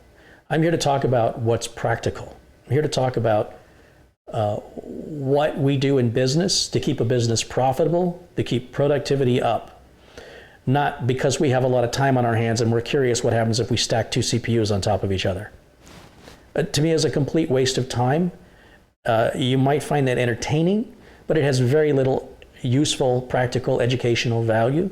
And I hope that something you take from my YouTube channel, from other tech channels, is we're here doing real work, talking about real life issues, real life money, and empowering you to make a decision yourself. Not to be little robots that do what you're told.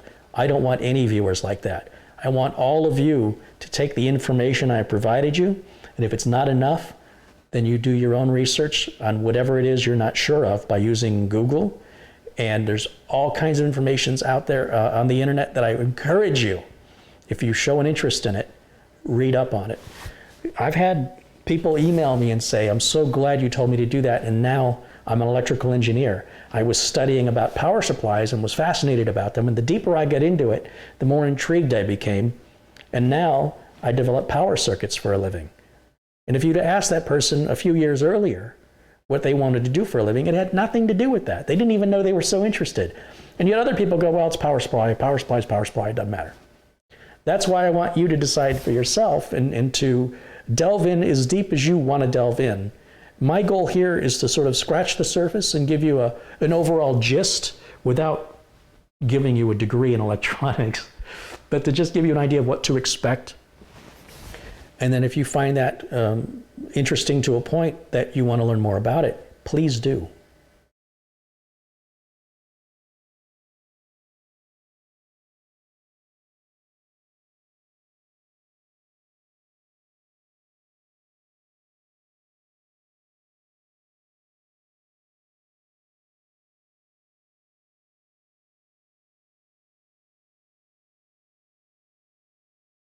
Do UPSs need airflow, or can they put in tight spaces? UPSs generally don't create any heat at all until they're active, and when they're active, it's usually for no more than 20 minutes. So heat isn't really an issue, other than if it's put into a hot area, heat is bad for batteries. So if you look at these units here, I think they said they were good up to 25 degrees Celsius, I thought it said. I don't remember where I saw that, but there's a temperature range, and it'll be on the website when they talk about batteries, that will optimize the life of the battery. And if you exceed those temperatures, either too cold or too hot, it may have an effect on the life of the battery, be it making the life longer or making the life shorter, as well as when you go to drain the battery, when you go to draw from the battery, how much power it can provide you based on the environment that it's been kept in over a certain period of time. So generally speaking, in an area that is ambient room temperature, the UPS doesn't need any additional airflow. If you're putting the UPS in a closet with a door closed where there is no flowing air, and it does, if you've got other equipment, by itself it'd be fine. But if there's other equipment in there that's generating heat and that room is hotter than other rooms in the office or the home, it would be advised you take the door off or leave the door open, or get a fan in there and get the air moving just for general protection, or get a vent installed that's hooked into the AC unit. Again, it depends where you live. Here in Arizona, when you have temperatures over 100 days in a row over 100 degrees Fahrenheit, which is what is not uncommon in the summertime, we will literally go over 100 days in a row with 100 degree plus Fahrenheit temperatures. So it's important that your important equipment is kept at room temperature. I have a client that has an air conditioner installed in his server room, which was necessary 30 years ago. And I told him he doesn't need, when you walk into that little server room, it's cold in there. I don't know what that's costing him. I told him you don't need to do that. We don't want to take the door off because we don't want people going in and accessing the server. But preferably it's a locked room. And it's great that it has its own AC unit, but in my opinion, that AC unit should be set to the same temperature as the rest of the office. So if the office is kept at 76 degrees Fahrenheit, then so should the server room. Now, back in the day, computers ran hot. These days, it's fine. But it's his money, and he continues to keep that server room very, very, I'd say it's in the low 60s, which I think is an awful waste of money. But I had another client who did that, and when the air conditioner broke, he didn't have the money to fix it. And the server room was very, very hot. And this was a tax accounting business that had a lot of private personal information, financial, social security number.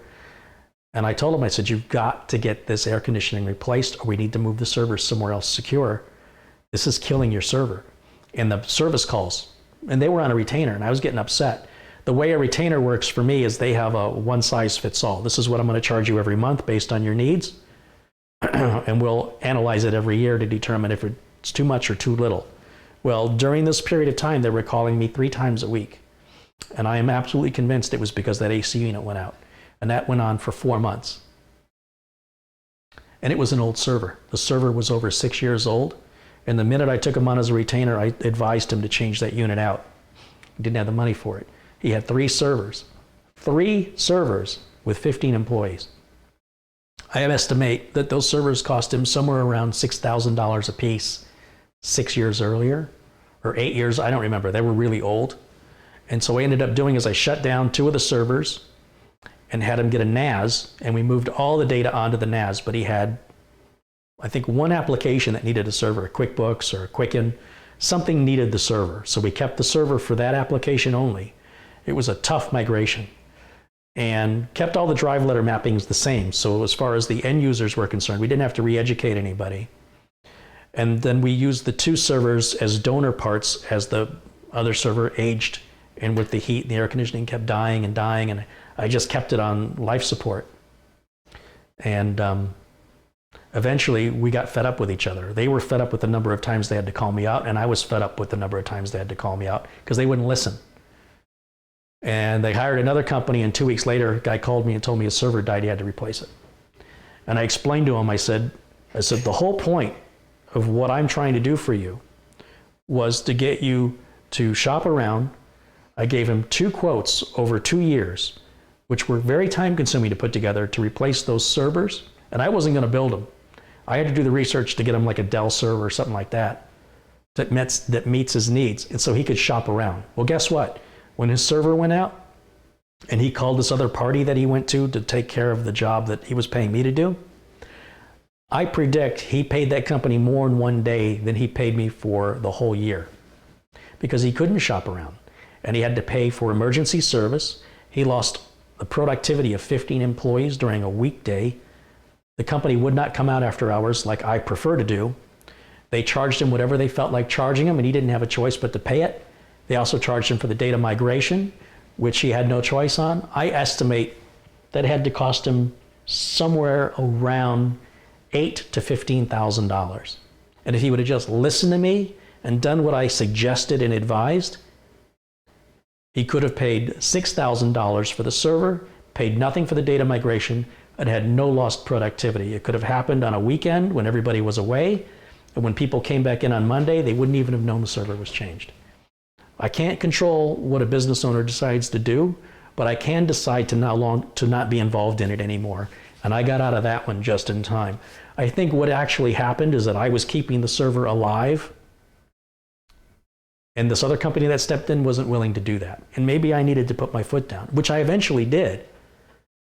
We had a big meeting about it, and it was not a pleasant meeting. They were upset at me, and I was very upset with them. So we left it on a friendly basis and said, look, it's not personal. This is just business. You guys need to find somebody else that can do what you need them to do. That person's not me. It's not how I run my business. I think you're great people. I think you've got a great company, but this is not a good fit. And that's how that ended. That's why when he called me 2 weeks later, it was a friendly call just to give me an update. He's like, you wouldn't believe what happened.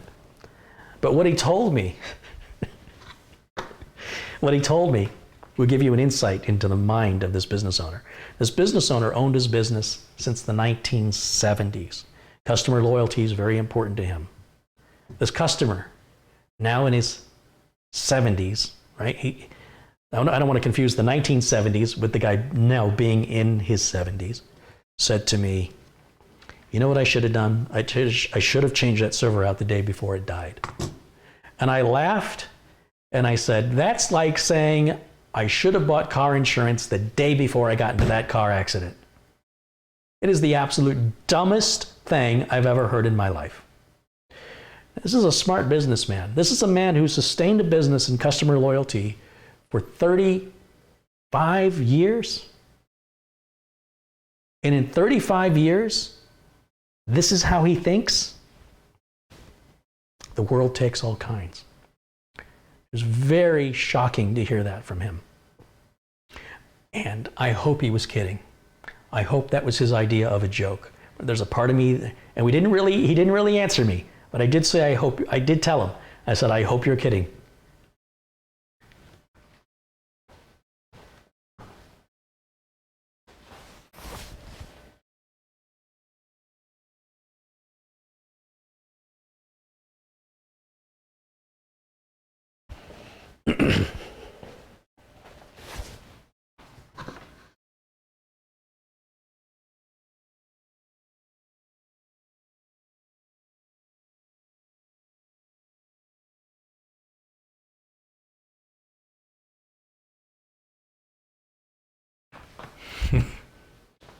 In the chat room,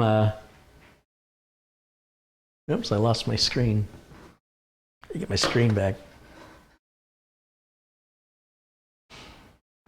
Cal Mack says, he talks about lightning, he talks about a life preserver, but he doesn't mention 1.21 gigawatts or a DeLorean. That's funny.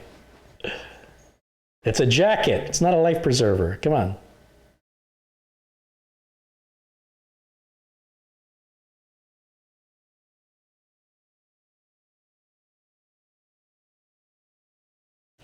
I think one of the frustrating parts of being a computer technician, obviously you want to help people.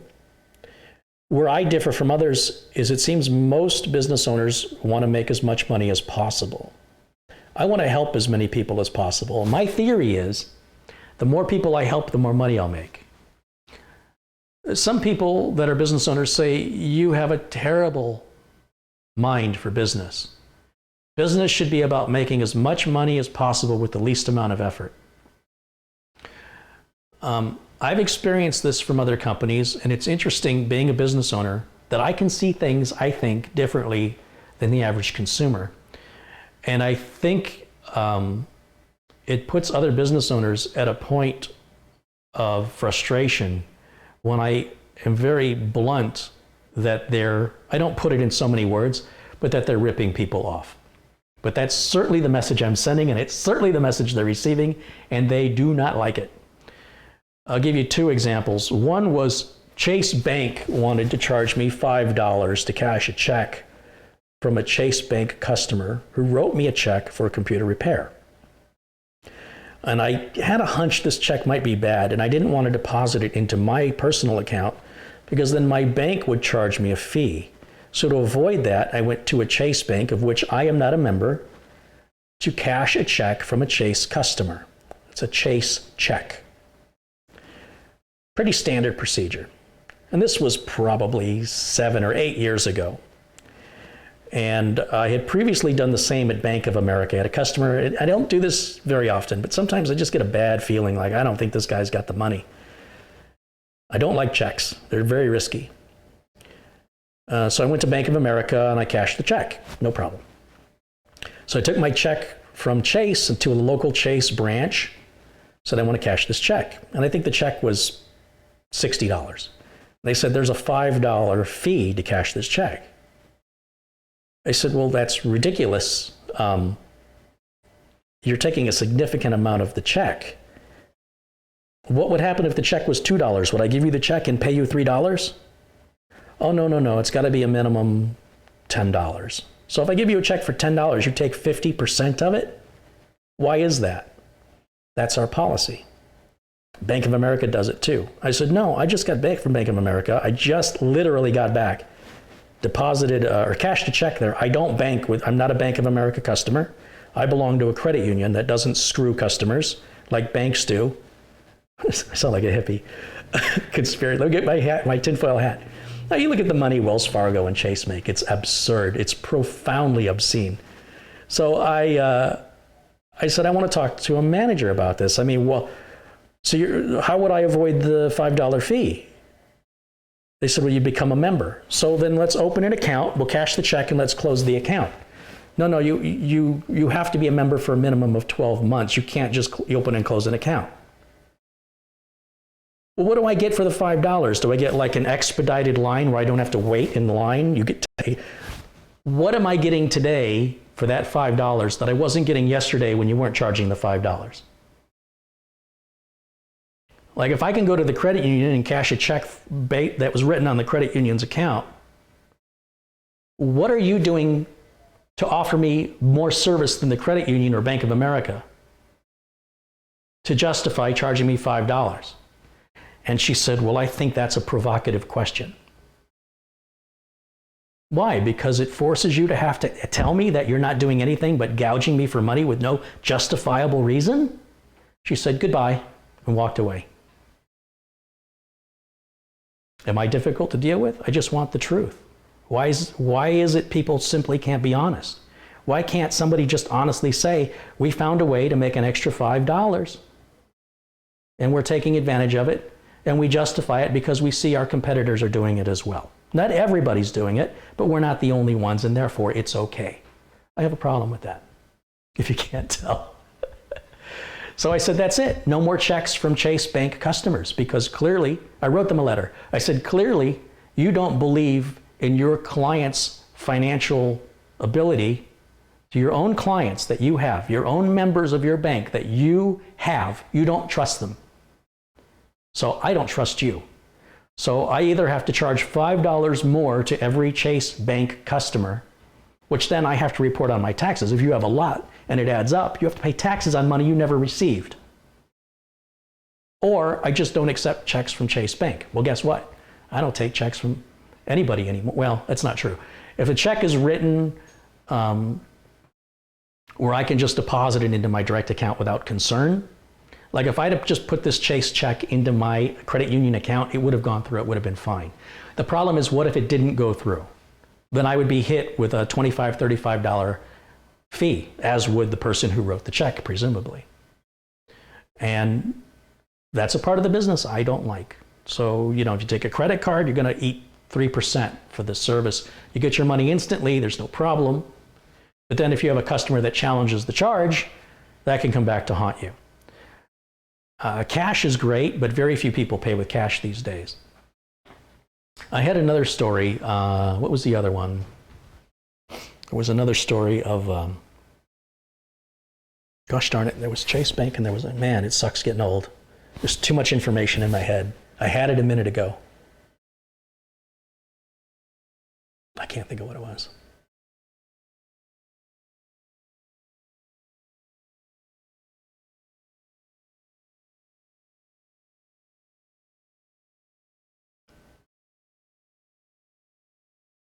I'm sure it'll come to me like an hour after the podcast. I hate when that, it never happened to me when I was younger. Gosh darn it, there was another really upsetting way of doing business. So again, this is big corporations, and I understand big corporations are soulless with nobody held accountable. Generally speaking, they can get away with literally stealing millions of dollars, creating fake accounts, doing all the things Equifax got away with and Chase. They're just too big and have too much control because of the amount of money. And because they have so much money, they can make even more money. I've always said, if I was a millionaire, I'd be a multimillionaire. If I had enough money to invest, I would have so much more money.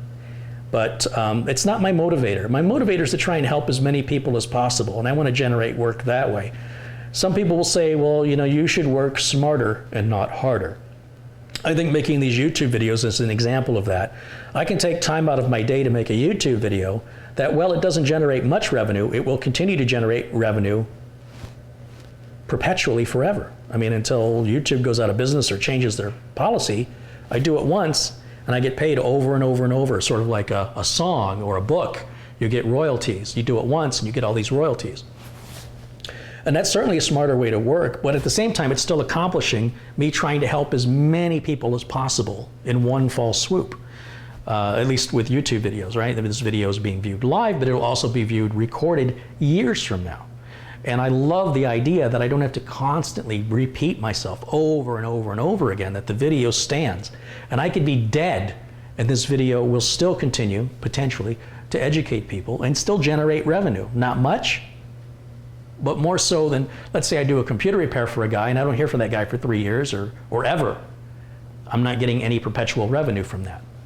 And perpetual revenue is a nice thing. I have to admit that.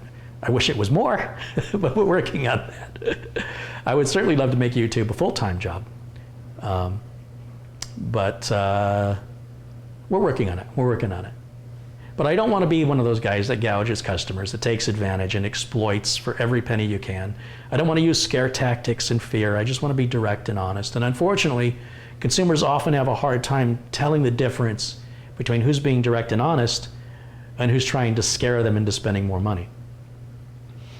And that's a tough hurdle to overcome, because it's more common to find, at least in my opinion, and maybe I'm just negative and very shielded, but it's my opinion people are, at least here in America, very happy to step on the backs of others to move up. I'm not comfortable with that. If someone wants to voluntarily let me get on their shoulders, great, and I will share my earnings with them. I realize I do not represent a typical business owner.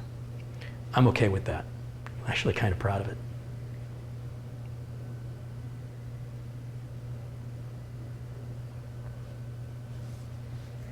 But this is part of the problem. So I have people say, I can't believe you give away everything you know. You're going to put yourself out of business.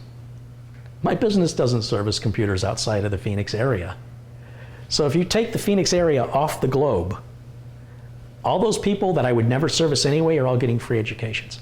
Those people are upset because they had their customers convinced they had some special knowledge. They don't, but it's all they have. And if you take that from them, they'll have to come up with some other scheme. I've run into techs that have certifications listed that they don't actually have. I've run into techs that have diplomas, supposedly, degrees from colleges that don't offer those degrees.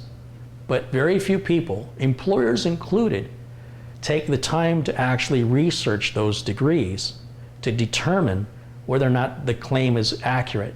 What they generally do is they look at the information. If it looks good and it all makes sense and they like you in the interview and you're able to do your job, it never comes into question. And maybe that's all that matters. But it's certainly offensive to somebody who's gone through the effort and expense of getting the degree to be passed over by somebody else who falsely claims that they've got the same thing and they get picked over you. I'd like to tell you that's a story. I personally know several people to this day that are working, making more money than me with false,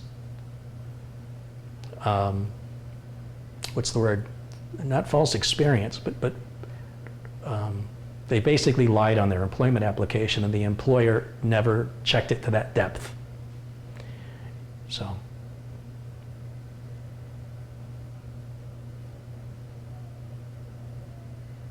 False credentials. That was from Brian in the chat room. Thank you. Those were the words I was looking for. Oh, I remember the other story I wanted to tell you. So I have a pest control company that comes every month, and they've been spraying the house inside and out. We have scorpions here, which is very prehistoric creatures, nasty, ugly creatures. Alan Bedgood just contributed $2 to the chat. Says, thank you for sharing your knowledge with us. Thank you, Alan. I think there was another contribution just recently that I missed. Let me get to that real quick. This is why I forget what I'm talking about. I keep 13 Grand's Tech Guy contributed $10. He says, I appreciate you, Carrie. Just a token of my appreciation, and we'll get bigger over time. Thank you for all you do. That's from 13 Grand's Tech Guy. Thank you. Thank you for the contribution and your support. It means the world to me. All right, back to my pest control company. I demand from my pest control company that they send this particular person. And if they're not going to send this person, don't come at all. And I don't want to have complete strangers roaming through my house, looking at my stuff, figuring out potentially that when they get fired from their job or they quit, that they could come and potentially rob me. They know the layout of the house. They know what's available to steal. Now you might say I'm paranoid. I'm cautious. If it's absolutely necessary, I got no problem. If you're a friend of mine, you're somebody I know who you are, I know where you live, everybody's welcome. But for a complete stranger that represents a company to show up at my house, and I have to explain to them what the pest problems are, where they are, I'm basically teaching them, and then they leave because they're not in it for a career, they're in it to make a few bucks. And then another guy comes and I said, that's it. You got a guy who's got 30 years of experience. I want that guy and only that guy. And when that guy quit, I said to him, when he told me he was quitting, I said, you take my phone number down and you tell me what pest control company you're moving to. Because I have no loyalty to this pest control company. My loyalty is to you. You're the one I hired. Even though you represent the company, you are the company in my eyes. And if they send somebody else, I might as well hire a different company because it's the same result and maybe I can get a cheaper price. But for you, I'm happy with the price, the way it is, the service the way it is. You are representing the company. The employee is the company to the customer's eyes.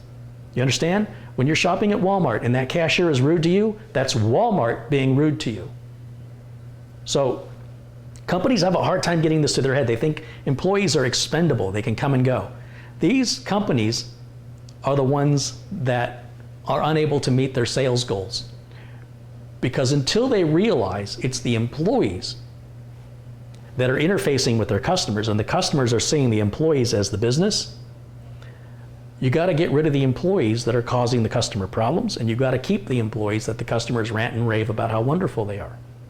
So despite my numerous requests to this other company to only send out this guy, they still tried sending out somebody else. And when that wasn't going to work, they hired somebody else who was very similar, seemed like a really nice guy, and they forced him to call me and all the other ex-customers that left when this pest control guy went to another company to try and convince us to come back, or to not leave, really. And I told the guy very honestly, I said, you know, if you and I had met, if you had been sent out 8 years ago, I'm sure we'd get along just fine. That didn't happen that way. And I don't know, you know, you were just hired by this company, so I don't know how long you're going to stick around. This company tends to treat their employees really, really poorly. And while you seem like a nice guy, and I'm sure we get along, and you have experience, and it seems like you're in this for a career, you sound like an ideal candidate, I'm going to stick with the guy I know.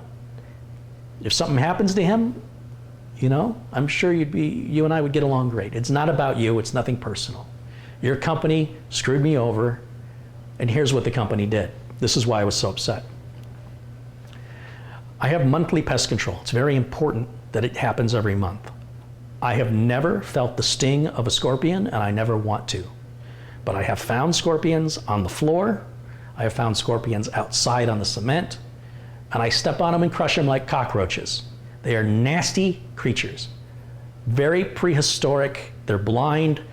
They are very instinctual. They're not intelligent at all. And despite the fact I don't pose a threat to them, they will sting you every chance they get. So I don't want to know what a sting feels like.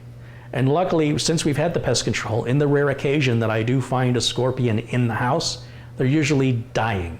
On occasion, I found a few on the walls, and scorpions can climb up anything that has a texture. I took a glass, like a drinking glass, and I stuck it over the scorpion on the wall, and that sucker crawled right to the back of the glass and started like stinging the back of it, like he was trying to sting me in the face. And then I tipped the glass like this, and he can't crawl up the side. Oh, he tried. He's tried. And then I dumped him in the toilet, and I flushed him away. That's with pest control, but it doesn't happen very often. This company said, here's what we're going to do. The pest control guy came over. He said, your service is changing next month. They want to come out every other month, and we're going to spray heavier, and it's going to cost you twice as much. Not quite twice as much, nearly. I said, well, that ain't going to happen. He goes, I know you aren't going to like it. That's why I'm giving you it. That's my pest control guy. He says, I know you're not going to like this. I want to tell you this is the plan to move all customers currently monthly into bi-monthly. I said, that's all right. I'm going to call your boss. So I called the boss, being a business owner myself, and I said, did I request bi-monthly service? He says, no. I said, you want to come out, I just want to understand, this is what you're telling me you want to do. You want to come out half as often and charge me twice as much. Well, yes or no. If you're going to come out half as often, you should charge me half as much. This is not acceptable. I go, furthermore, if you come out on Tuesday and we get a thunderstorm on Wednesday, it washes away all the pesticide. Well, all you have to do is pick up the phone and call us, and we'll come right back out. I don't have time for that. I don't have time to call you and tell you to come do your job. And furthermore, how do you justify charging me twice as much? Well, we put down twice as much chemical. Oh, BS. BS you do. You don't put down twice as, pest control doesn't work like that. I go, look, I'm really, really upset. I don't think it's fair or justified that you think it's okay to screw over your customers by doing half the work for twice the money. I want monthly service the way it's been for the same price, or I'm taking my business somewhere else. This is offensive. And to treat your customers like they're stupid is the most offensive part of the whole thing. After that phone call, a month went by, my pest control guy came back. He says, they're not doing that anymore. Really? I wonder why. Did somebody point out that doing half the work for twice the money wasn't ethically or morally okay? To screw over your customers as though they were stupid? And by the way, this had to be explained to them. Sorry, I got a little worked up.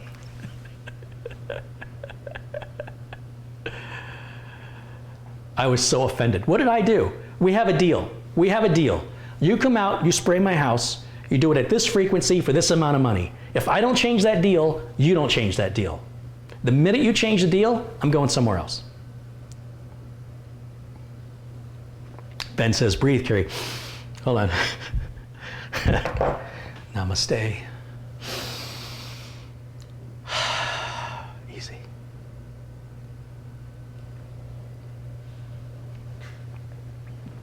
What I don't like, I'm calm.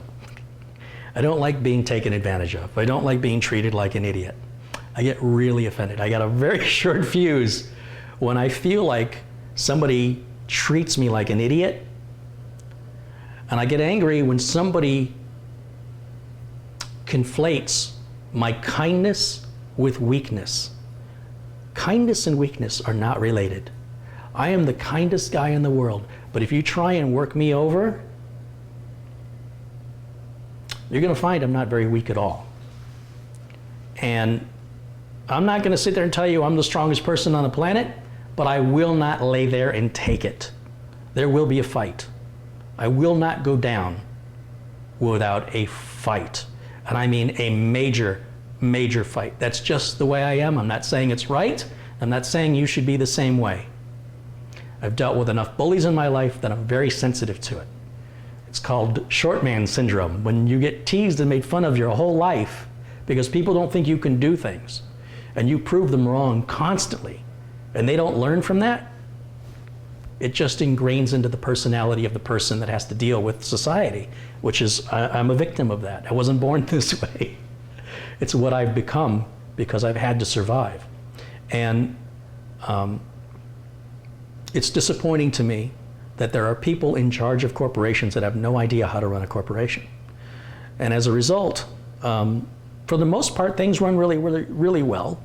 But there are occasions where I make somebody aware. The first thing I do is I make them aware. Are you aware this is the perception of what you're doing? And they have an opportunity then to justify it to me, like the $5 check fee, or coming out every other month and charging me twice as much. Let me understand this is what you're going to do. Now I want to know how you justify doing that. What do I get out of it? I understand you're getting an extra $5. You're getting twice the amount of money for half the work. What am I getting? You have an opportunity to make it right there, or justify it to me. And if you can't do either one of those things, we're going to have a problem. And at the very least, after you've heard me read you the Riot Act, not only will I complain to the FTC, the Attorney General's Office, the Better Business Bureau, and write about it on Yelp and Google Reviews to make every potential future customer aware of your ethics and morals, or lack thereof, I'm also taking my business to somebody else. And that person I will recommend in those reviews. I will say, you know what? I used to be with this company and then they did this to me, and it would all be 100% true. I will not make anything up. And I will tell as many people as I can tell. And I realize as a business owner, this is how business works. I do things for customers I shouldn't have to do, but it's a cost of doing business, right? Some businesses pay for marketing, pay for advertising.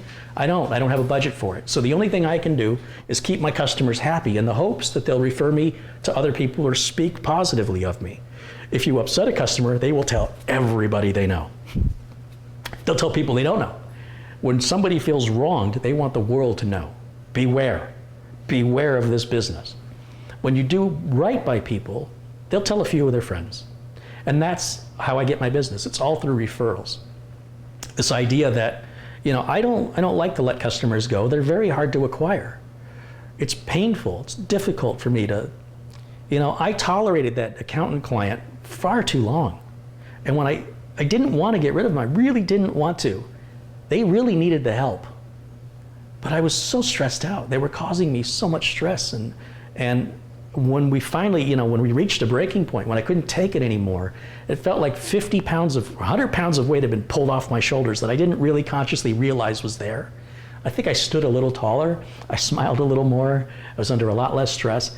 I missed the money, but the amount of stress that was being in exchange for the money was less stress than not having the money, which is what I was mostly afraid of. What am I going to do without this money? How stressed am I going to be to not have this income coming in? How am I going to replace that income? And then it was, how am I going to deal with this customer? How are we going to deal with tomorrow? How am I going to help other customers? Well, this guy's monopolizing my time. A tough place to be in. Something you don't have to worry about when you work for somebody else. Self-employment is not for everybody. It's not all pinwheels and butterflies.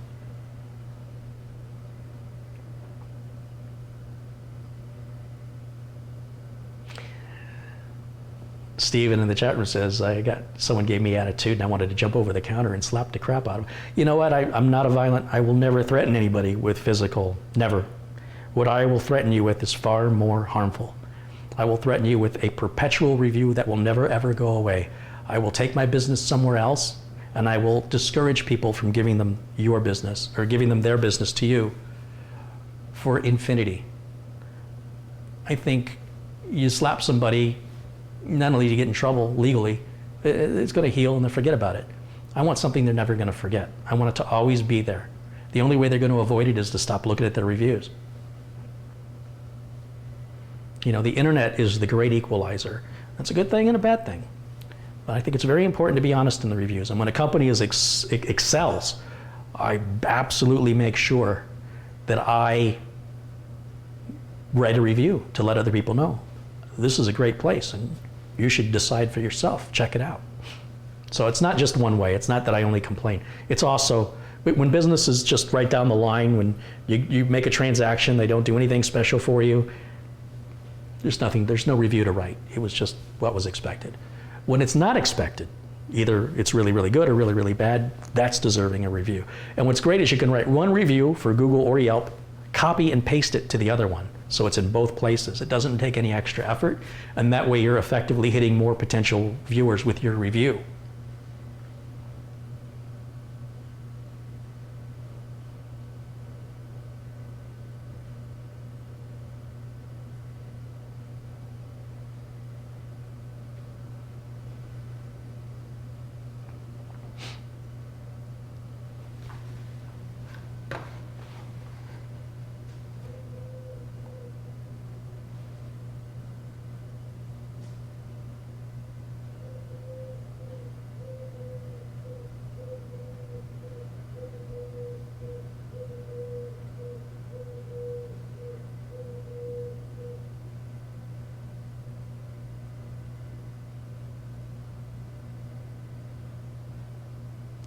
I think, where my business differs is that I'm a consumer as well as a business owner.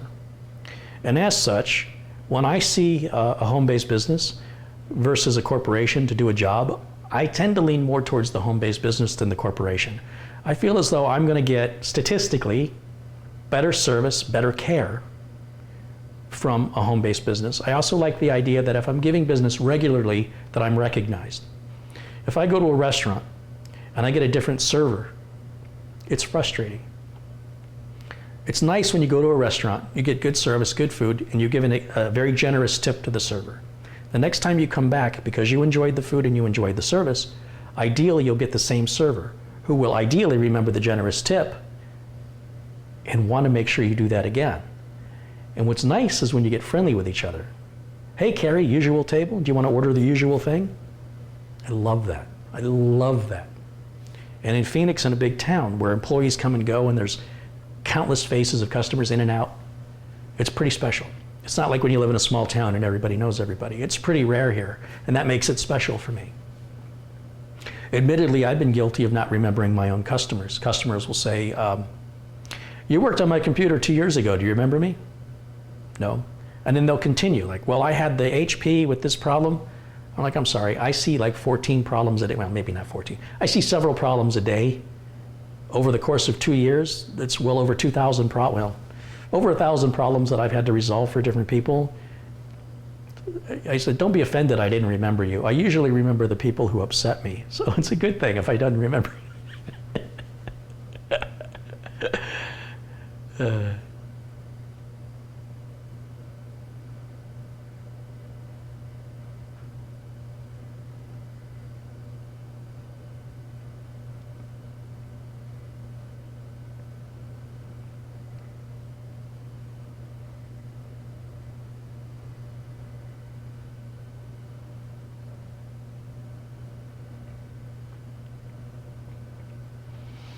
All right, so this whole thing started about UPSs, uninterruptible power supplies. We talked about the pros and cons, the benefits, the risks, the costs versus the cost savings, potentially, which led us into the types of problems you can run into as a computer technician when you have a customer who wants to have a UPS when you don't think they should have one. Customer will get what the customer wants. All I can do is advise. The customer that had these, I said, you know, you barely use these. I don't think you should replace. I don't think they should be replaced. I think we should keep one on the server and on the NAS in your phone system. I don't think every workstation should have one. They said, well, we want one anyway on every workstation. I said, here's the ones I recommend. If you order them, let me know and I'll install them for you. And they did. And so I did. I said, I'll be happy to take your old ones away and dispose of them unless you want them. It doesn't matter to me. They said, yes, please take them away. That's how we got here. The customer, prior to ordering them, said, couldn't these cause a fire? I said, yes. Not likely, but it's possible. Well, what can we do to avoid that? Follow my advice and don't buy them for the workstations. Okay. We ordered them. Okay. So all I can do is advise. It's like when I told the other guy, replace your server, replace your server, replace your server, replace your server. He never replaced the server. Ultimately, it's not my business. I hope to gain the trust of the customers that they follow the advice that they pay me for. Most of the time they do. Other times they've got their mind made up and there's nothing you can do. It's not worth losing the customer. I'm not going to go, look, I'm not touching those UPSs, you're not following my advice and I'm going to punish you. That's no way to run a sustainable business. All I can do is give the customer the most information, just as I'm giving you. Let them make the decision that's right for them. If they feel that risking a fire and having UPSs on workstations that have to be replaced every 4 years and spending upwards of, what is it, $150 a piece, I want to say, times 11. If they want to spend that, I'll install them, but I don't think they should.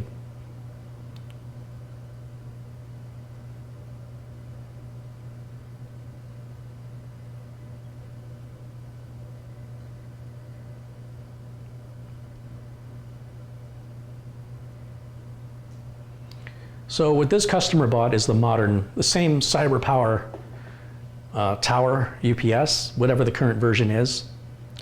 And on a single workstation with just a monitor and a Core i5 desktop computer plugged in, it should give them about 20 to 30 minutes. But I've told them, don't run on it. I'm telling you, when those things trigger. But I did hook up all the USB, there's a lot of acronyms. I hooked up the USB cable from the UPS into the PC and installed the software and configured it so that it will automatically shut the computer down whether they like it or not. Prior to that, these were just plugged in without the USB cables. So it would have been up to the client to actually go through the shutdown process. So I'm no longer trusting them on that anymore. And you know, ideally they won't have any downside to this other than the expense.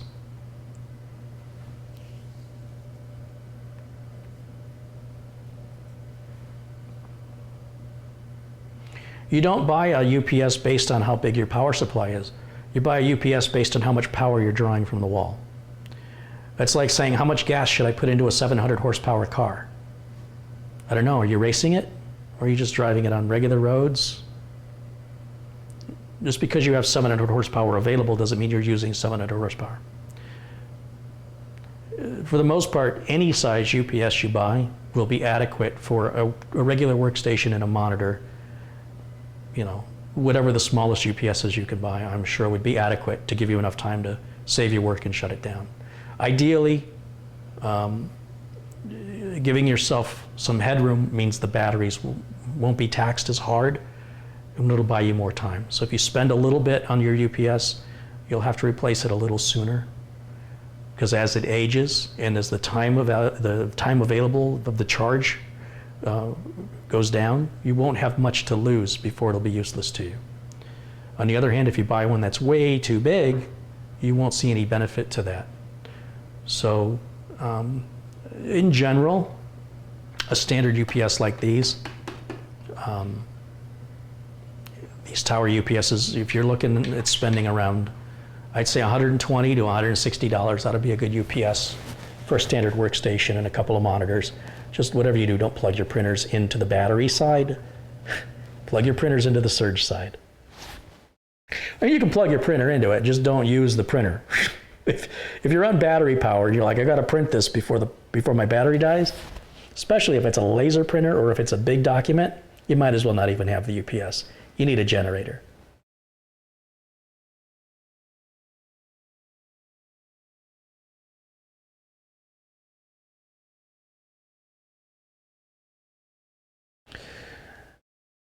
Cindy Brady 2 says, Carrie, I love your rants even more than the computer stuff. Your rants are very eye-opening and interesting. The rants are very interesting to me because when I get worked up about something, people tend to believe me. And when I tell you how much I love a product, people think I was paid to say that. It's weird the way the internet thinks. And I'm talking in generalities, of course, but I'm just basing it on the feedback that I get after some of these videos when I say, I really love this product. How much did they pay you to say that? What are you going to do?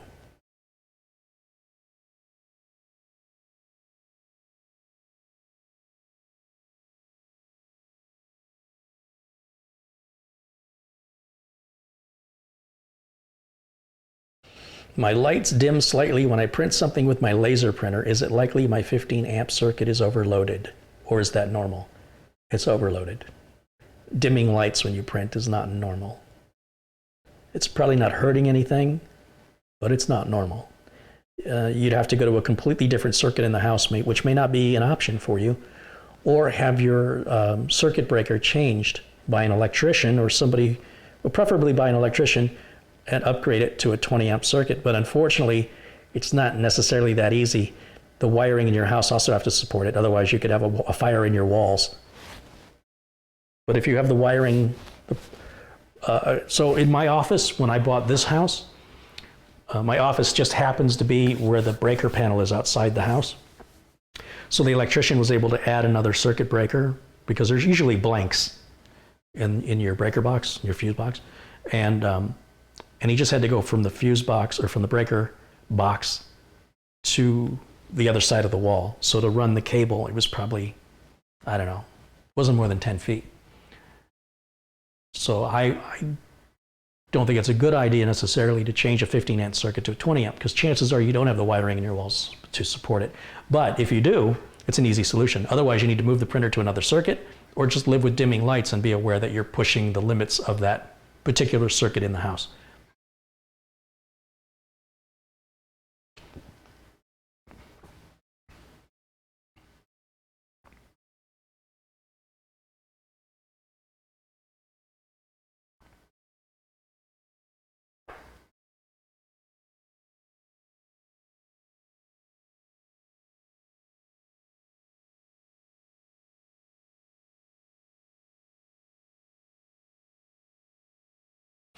Someone's mentioning photocopiers in the chat. Photocopiers are huge power consumption devices. They're usually not found in homes though.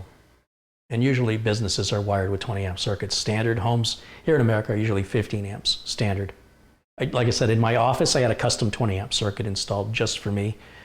Turns out I really don't need it. I thought, because when I first bought this house, I was doing a lot more computer repair. I was having multiple machines on the bench. Most of the computer repair I'm doing now is just one machine at a time. I'm not getting 5 or 6 at a time. Not because I can't, I just don't want to anymore. My energy level's going down as I've gotten older. Nobody really told me how that works. So I'm finding out the hard way that the mojo, as you get older, starts to kind of, it starts to go down a little bit. So I'm not as hungry, and I'm not as willing to put that much time and effort in. People can wait their turn. Certainly not the attitude I had 25 years ago.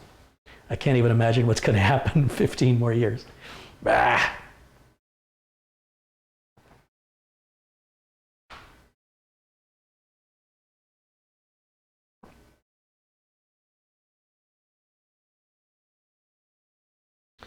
Carrie, I've heard it said not to put a copier, fax, or scanner printer on a UPS. Is there a mythbuster in there somewhere? As long as you're on the surge side of the UPS, you're fine. You don't want to be on the battery side. The battery is there for emergencies. Who has an emergency print or an emergency scan or an emergency? I've never encountered that in my life where I couldn't wait. I've certainly seen people that think they have to fax something right away, and then they fax it and they have to wait days for a response. So apparently the person receiving it didn't think it was that important to the person sending it. The whole point of the UPS is to give you power when you lose power for a minimal amount of time. To, again, save whatever you're working on, close out your applications properly to avoid any file system damage, and shut the operating system, shut the computer off so you avoid an unexpected shutdown and potential file corruption, operating system corruption, lost data, lost productivity. The printer doesn't really represent lost data, lost productivity. So there's no sense providing it with battery power when power is lost. It's just going to consume the batteries that much faster. There's no point in it. It's not necessarily dangerous, it's just stupid.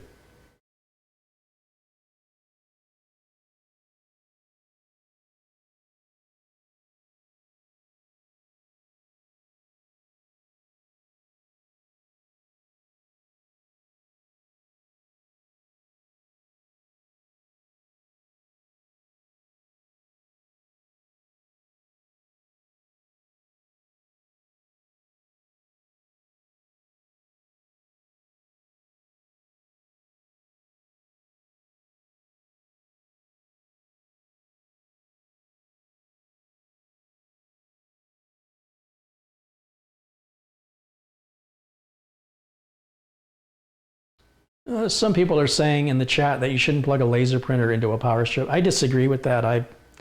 In like I said, almost 3 decades, I don't think I've ever seen a customer plug a laser printer into the wall directly. I don't think I've ever, maybe I have, but most of the time they're plugged into power strips. They're just fine. They're fine. Even on a UPS. I mean, you might be talking about UPSs from 20 years ago, but a modern UPS, you should be able to plug a laser printer into it. And to the surge side, it shouldn't.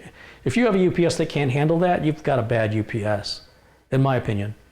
Ideally, though, I wouldn't plug it into the UPS only because there's really no benefit to it. But if you absolutely wanted to, you could. Yeah.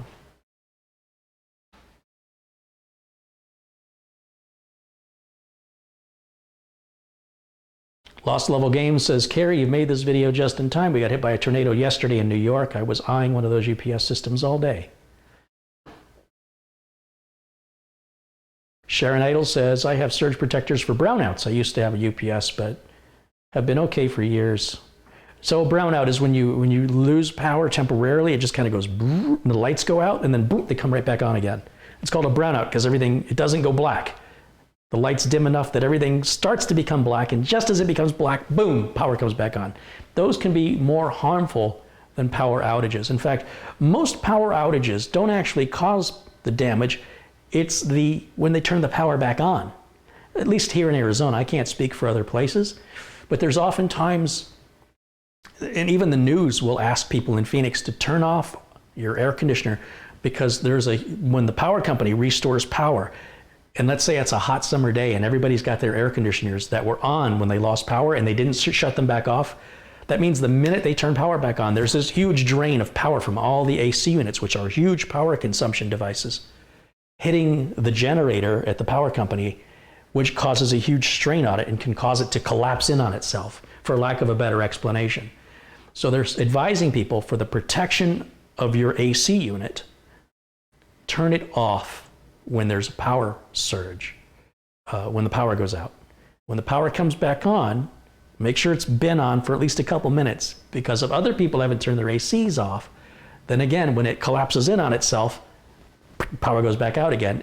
And then, even though you didn't get damage the first time, you might get it the second time. So, you know, it's your equipment and do with it what you want. But I'm just telling you, that's the advice that's given, and that's why it's given.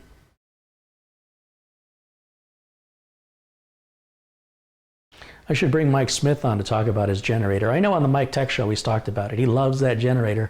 I was very shocked that he didn't maintain it and that when he needed it, it didn't work. I mean, of all people to know better, Mike should know better, especially as important as that is to him.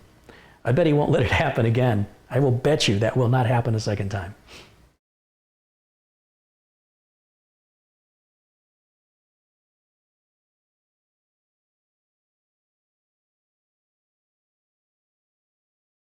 Remember, if you have a, when you're figuring out wattage, it's volts times watts equals amps, right? So when we're looking at a standard American house has a 15 amp circuit at 120 volts. I think that's 1800 watts. Amps times volts equals watts. So if you've got a standard 15 amp circuit in your home and you buy a UPS that's rated for more than 1800 watts, you'll never draw that much current from the wall. What you are buying though is battery time. So the more amp hours the battery has, the more battery time it can potentially give you for lower drain devices. For lack of a better explanation, if you have a standard PC, let's say you have an Intel NUC on a 23-inch LCD screen. You could probably run on, this is a 1350 watt device. I bet you it would run that for half hour, 40 minutes. You're getting more time. You shouldn't be running it that long. You should only run it long enough to save your work. I know how many times I have to say it. Shut down your applications and shut the computer off safely. That's it. That's the only purpose this should serve.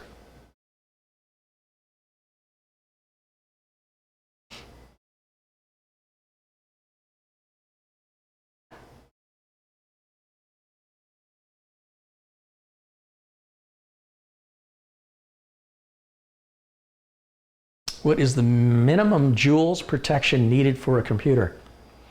I don't know.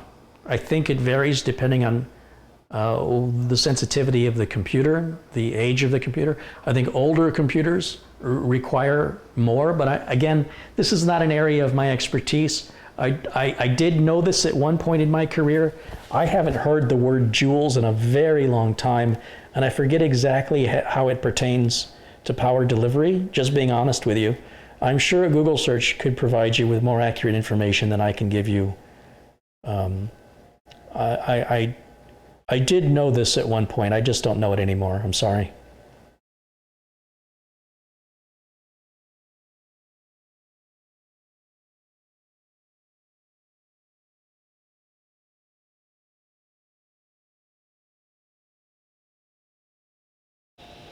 You know, Lost Level Games brings up a good point here that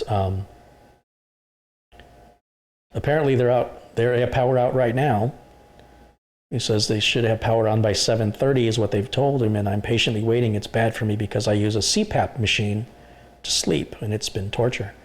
Yeah, when you have a machine that you put on your face that helps you breathe when you're asleep, if you have sleep apnea and you don't have power, or if you're on an oxygen machine because you've got COPD or you know, some other, lung cancer, something like that, it can be devastating. to people when they lose power. That's absolutely true. I mean, when we talk about, I tend to be on the business side of things. I tend to be about productivity and financial loss, and financial protection. There's a human side to it as well. It's very serious. When we have power outages, you may not know this unless you live in the area, but when we reach summers of excessive heat and people lose power, people die. A lot of elderly people come to Arizona to retire, and they are particularly sensitive to heat stroke. They're much more prone to it than somebody younger and more vital. And by vital, I don't mean important. I mean that their immune system and the way that their organs are all operating the way that they're supposed to, they're operating optimally. Healthy, youngish people can withstand that. But older people that are in failing health or, approaching the end of life, that can finish them off, and it often does. And it doesn't just happen in Arizona. There are places that, places like Chicago that have an unseasonably warm summer day, and they simply don't have the preparation to handle it. And those in failing health will die prematurely as a result. That's bigger than a computer tech can handle. So I don't really talk about that because it's not my area. I'm not a doctor, clearly. But I don't mention it because it's just not my... I tend to like to talk about things I have experience with. That's a whole nother ball of wax.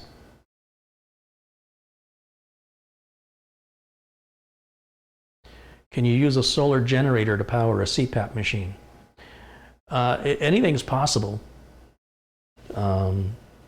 Somebody says some CPAP machines have a battery backup built in. I imagine some oxygen machines probably do as well. I mean, they're big. They must have something else in there besides just oxygen tanks. But solar power is pretty big in Arizona, and Elon Musk is big on that with providing a battery storage of the power that's been generated into a battery. Most people that have solar power, actually, I don't know. I don't know if they have battery backup of that or not. I don't think they do. I think they have the ability to store a certain amount of it, but not the most.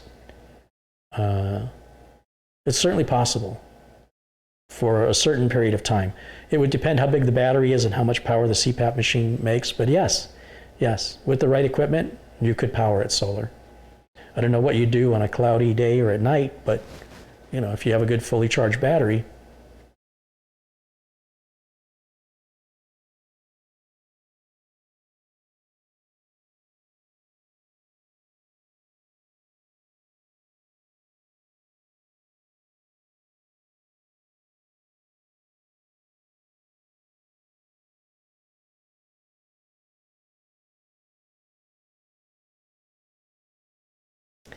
Sometimes we get people in the chat room that try and tell me how to make videos, and I really don't have a tolerance for it. If you don't like what you're seeing, please turn off, go somewhere else. I don't make the videos for anyone in particular. They're for an audience that appreciates it. If you're somebody who doesn't appreciate it and you're there to criticize me, please do us both a favor and go somewhere else.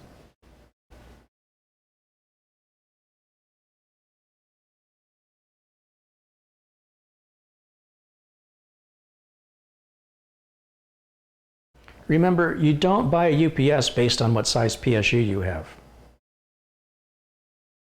You buy a UPS based on how much power you need, not on how much power you could potentially need.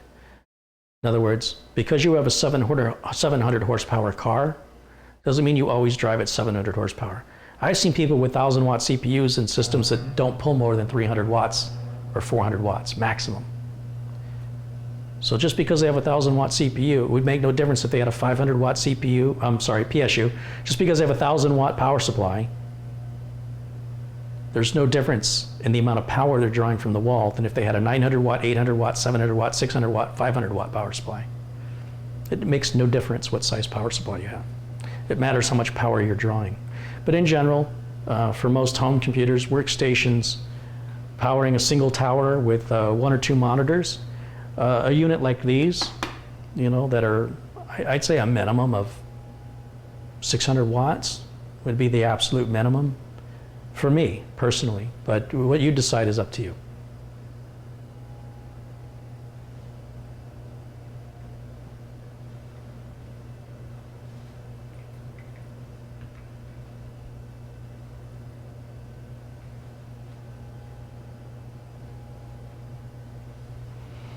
Somebody said they lost power for 5 days. Wow, that's a long time to go without power. I remember Mike Smith, when they lost power for a few days, he didn't have a generator, that there was a store, and he thought it was really nice of the store to put out a bunch of surge protector outlets to plug in devices like cell phones to let people charge up their phones so they could have internet access through the phone and they could communicate and, you know, be connected. And he said, wasn't that nice of them? I said, it wasn't nice. That's a very smart business decision. It got you in the store. They weren't doing that for you. Maybe they were. I suspect you're in the store, you probably bought something when you were in there. That's just smart business. Didn't cost them much money to let you charge your phone.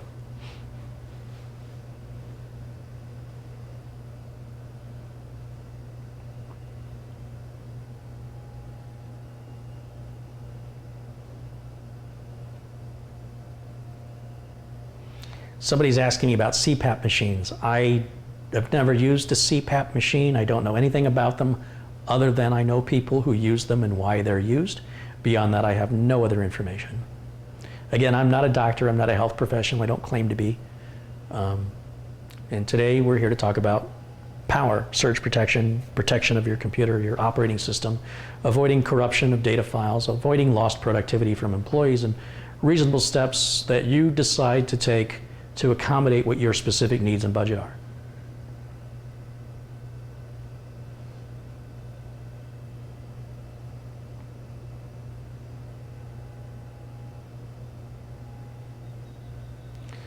No one on the internet can tell you how much power you need, but you can figure it out yourself with a device called a kilowatt.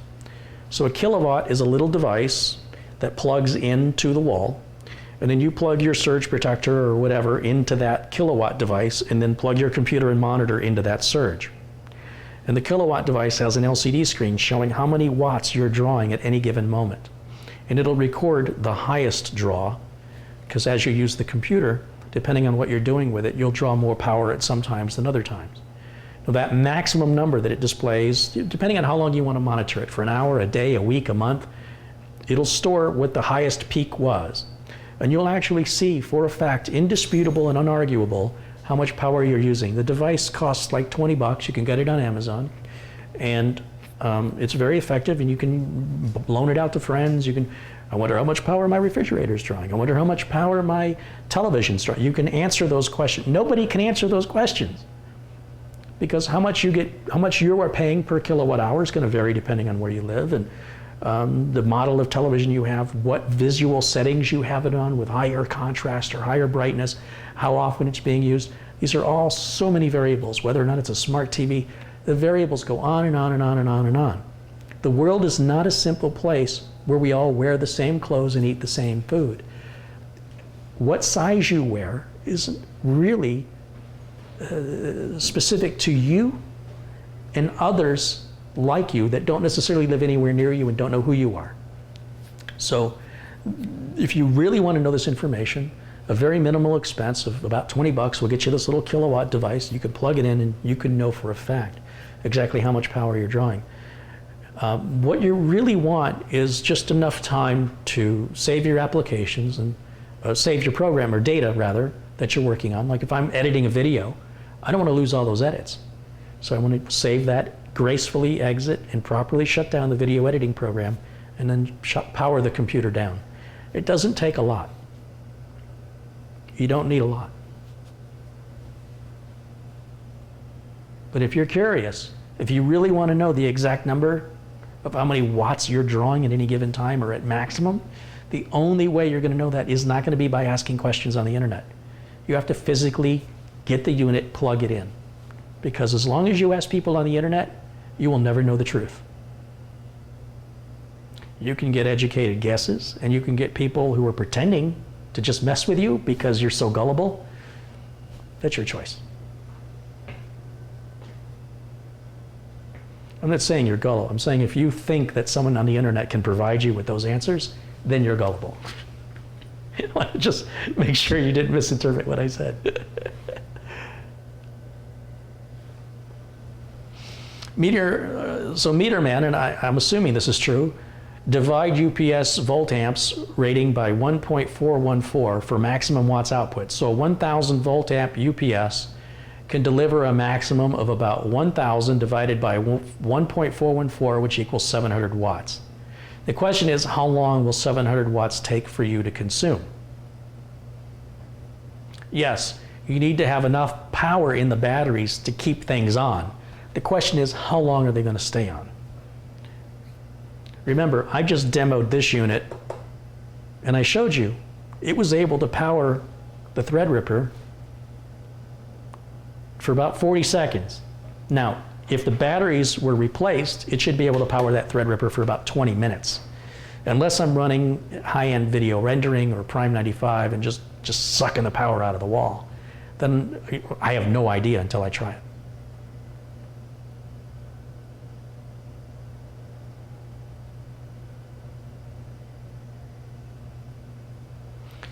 Jonathan wants to know, are surge protectors a bit of a gimmick, or will they really save your computer?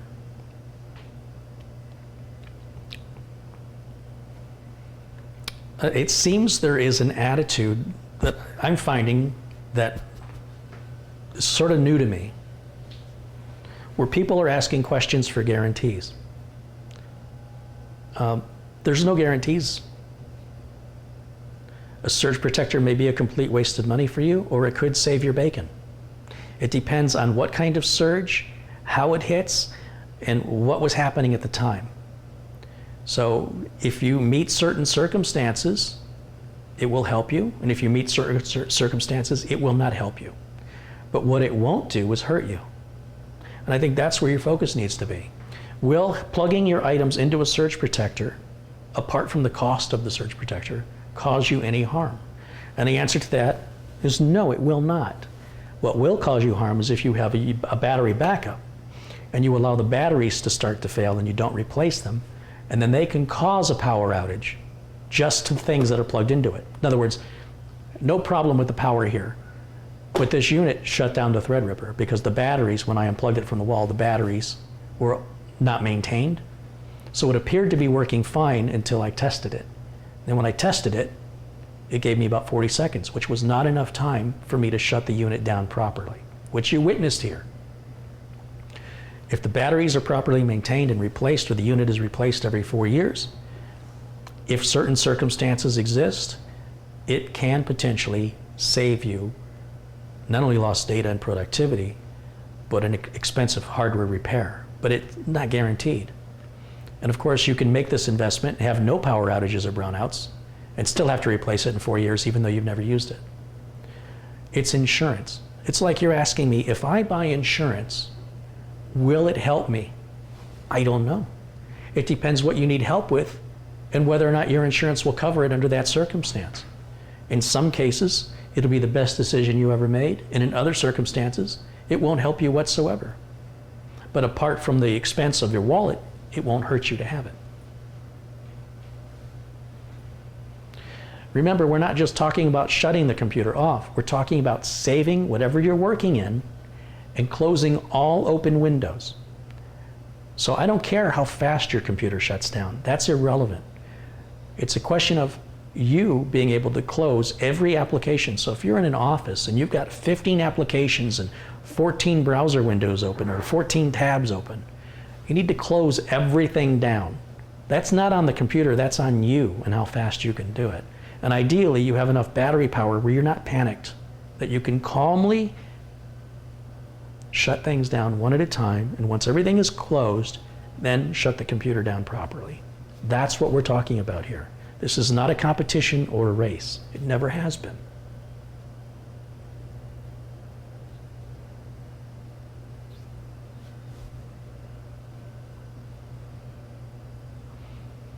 Do the new power supplies fluctuate at times? Again, every power supply is different. If You think that all new power supplies are the same. I just don't know how to communicate with you. If you think every car is identical, that their gas mileage is the same, the power is the same, the reliability is the same, it doesn't matter who makes it or how big the engine is, then you have a profound misunderstanding of how cars work. There's no such thing as saying all power supplies behave, fluctuating. It's an unanswerable question because it's profoundly shallow. If you spend for a good quality power supply, chances are you're going to get a better quality power supply. The likelihood of getting a power supply that causes extreme fluctuations in power that could damage your PCs are very high if you don't care about brand and you only care about price and you're buying from unknown sources like eBay, or you're buying Craigslist, things like this, or you have a manufacturer you've never heard of before. A good quality manufacturer is going to warranty and stand behind their product and then be a sustainable business. I mean, they can't stay in business if power supplies are going out and causing damage to people's computers. They'll go out of business, I guarantee it. They just won't be around. Do those companies exist? I'm sure they do. Sure they do. I'm not saying you got to go out and spend on the most expensive power supply. I'm also saying you shouldn't buy the cheapest one available. You should buy the cheapest quality one available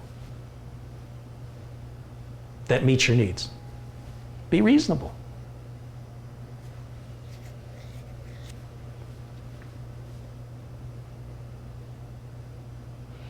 It's sort of like asking me, if I eat this food, will I get sick? I don't know, will you? There's one way to find out.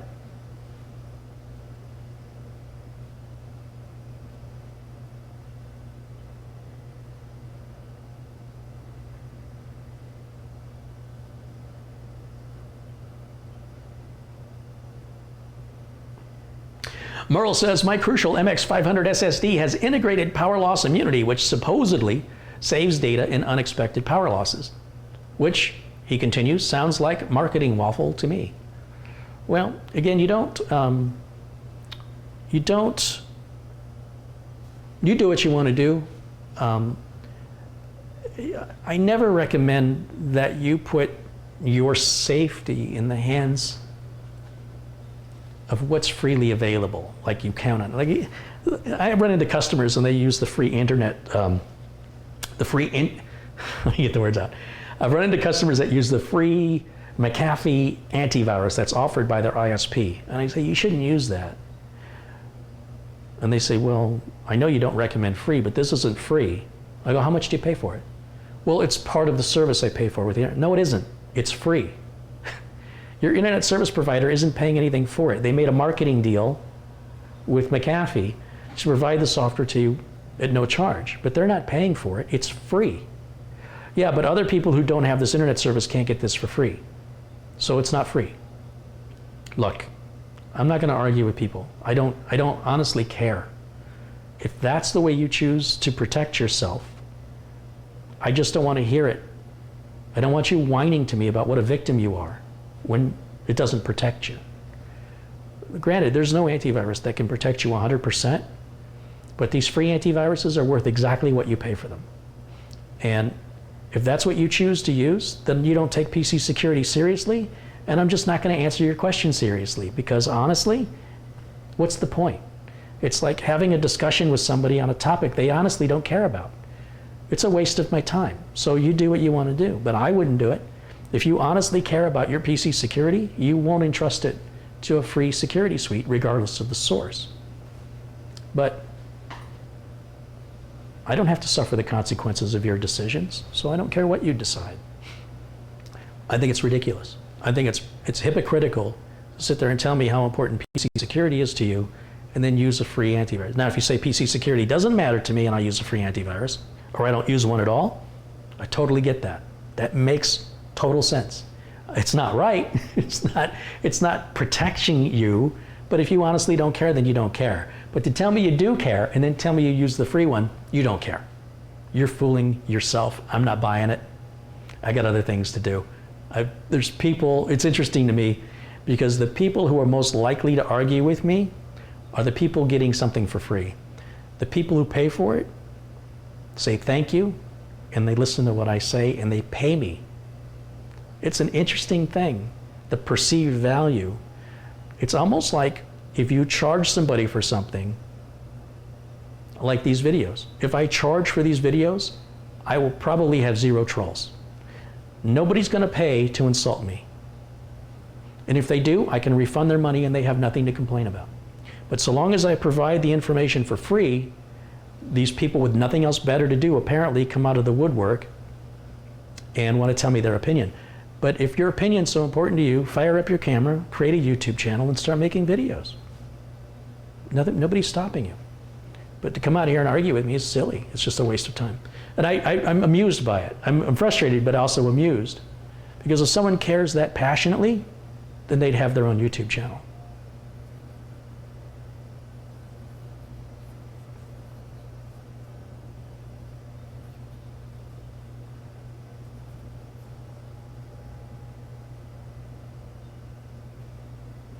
Would you say that a modular power supply is a good indicator of a good product? No. Now, you really have to just look at reviews and look at a company's history. So if a company has a long history, and by long I mean, in this industry, 3-4 years of generally good reviews, it's probably a good product, probably something you can rely on.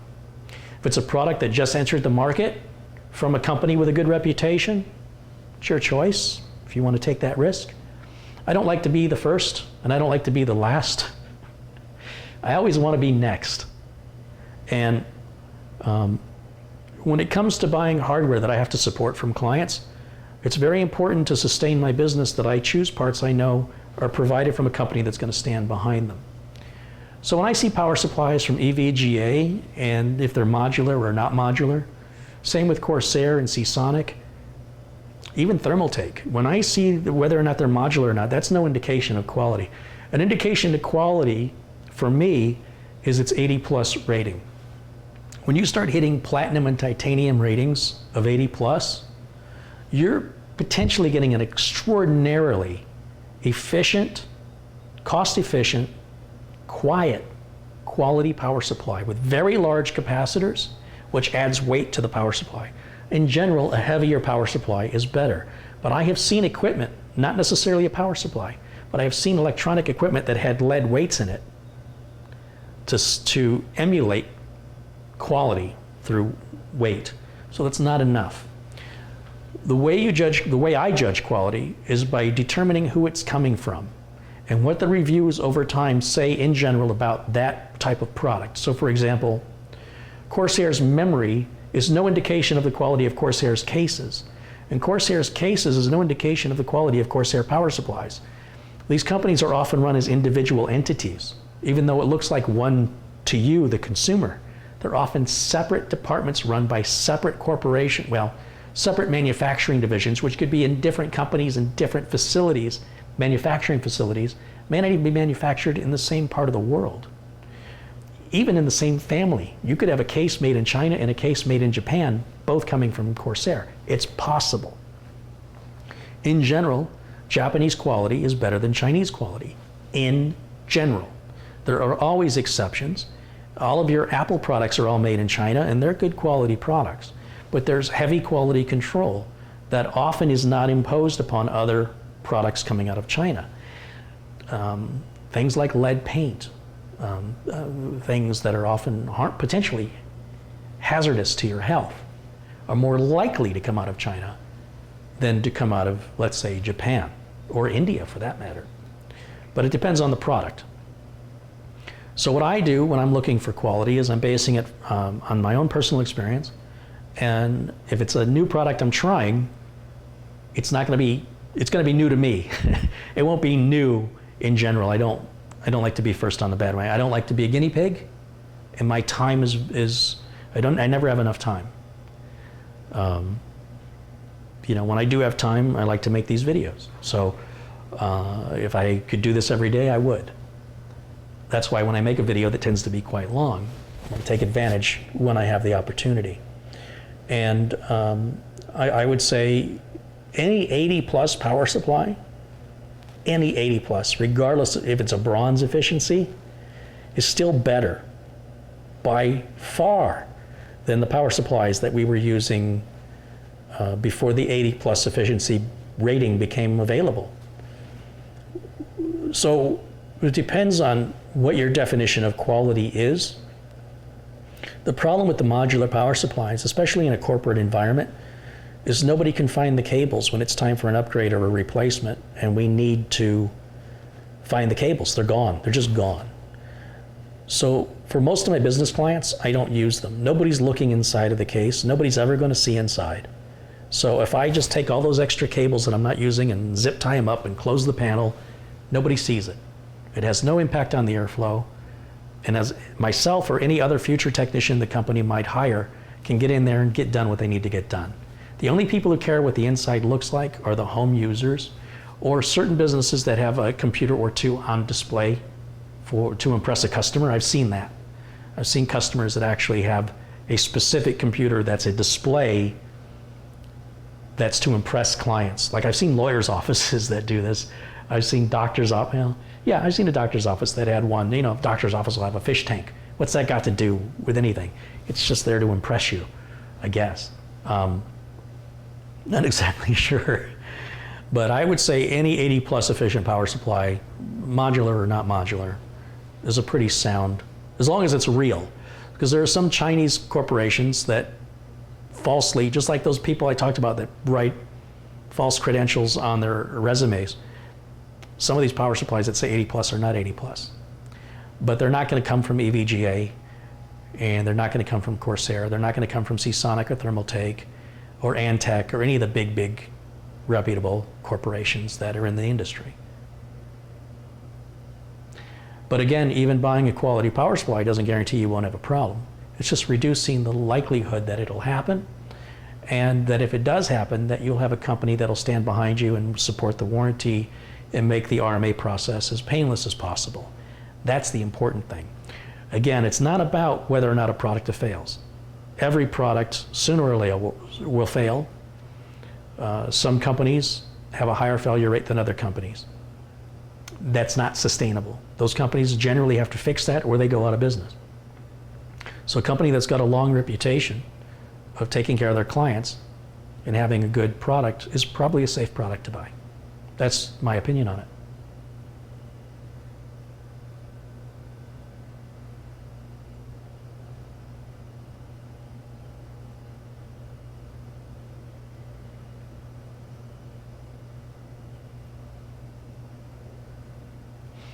One of the old power supplies I remember was a company named Deere, D-E-E-R.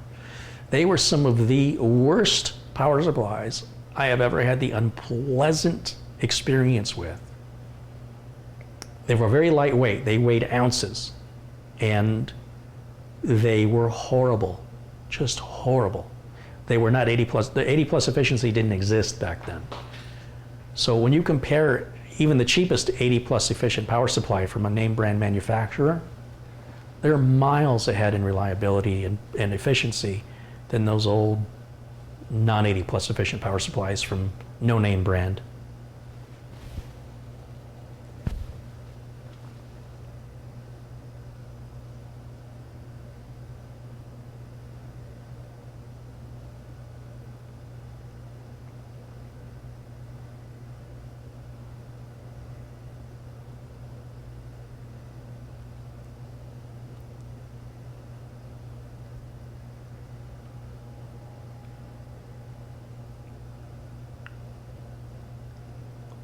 Does Windows 10 support UPSs to automatically shut them down in the event of a power supply, or do you have to install third-party software from the UPS vendor? You will see a UPS service running in the services area of Windows 10, but it would have to recognize that a UPS is plugged into it, so it would have to be compatible with the operating system. So that would depend on the model and manufacturer of the UPS you buy. I would always recommend installing the software from the UPS manufacturer because it's going to be more feature rich. When Microsoft gives you something for free, they're giving you the bare minimum. Like if you compare Notepad to Microsoft Word, you know, Notepad's free, it's not comparable. Yes, you could write a document, you can write a book in Notepad, but you don't have all the bells and whistles and features of Microsoft Word. WordPad is also free, and it's a little better than Notepad, but it still doesn't compare to Microsoft Word. You can go into disk management and repartition your drive in Windows using the free software. You can image your system using Windows Free Backup Utility. But these do not compare to something like Mini Partition Tool or, gosh, back in the day, Partition Magic, if that's even around anymore, or Acronis for making backup images, or Macrium Reflect. You get many more features. And if the software comes free with the UPS, why not use it?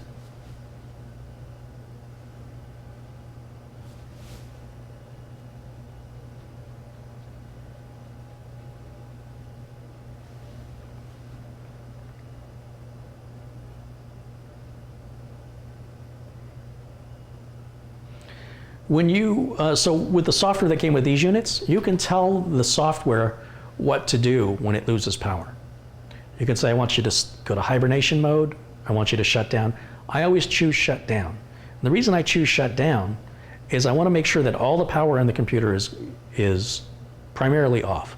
You know, even when these modern computers are off, they still have a minimal amount of power. Same goes with televisions. Any modern electronic device still has power flowing through it. It's a minimal amount. But for me, I feel more secure. Whether or not that is justified, I don't know. I think the default in the CyberPower software is to go to hibernate. I don't like hibernation because many of my clients have small SSDs in the workspace, in the workstations. I don't want the clients saving their work on their hard drive, so they don't get big hard drives. I want their work saved on the network attached storage. That's getting backed up. Their workstations are not getting backed up regularly.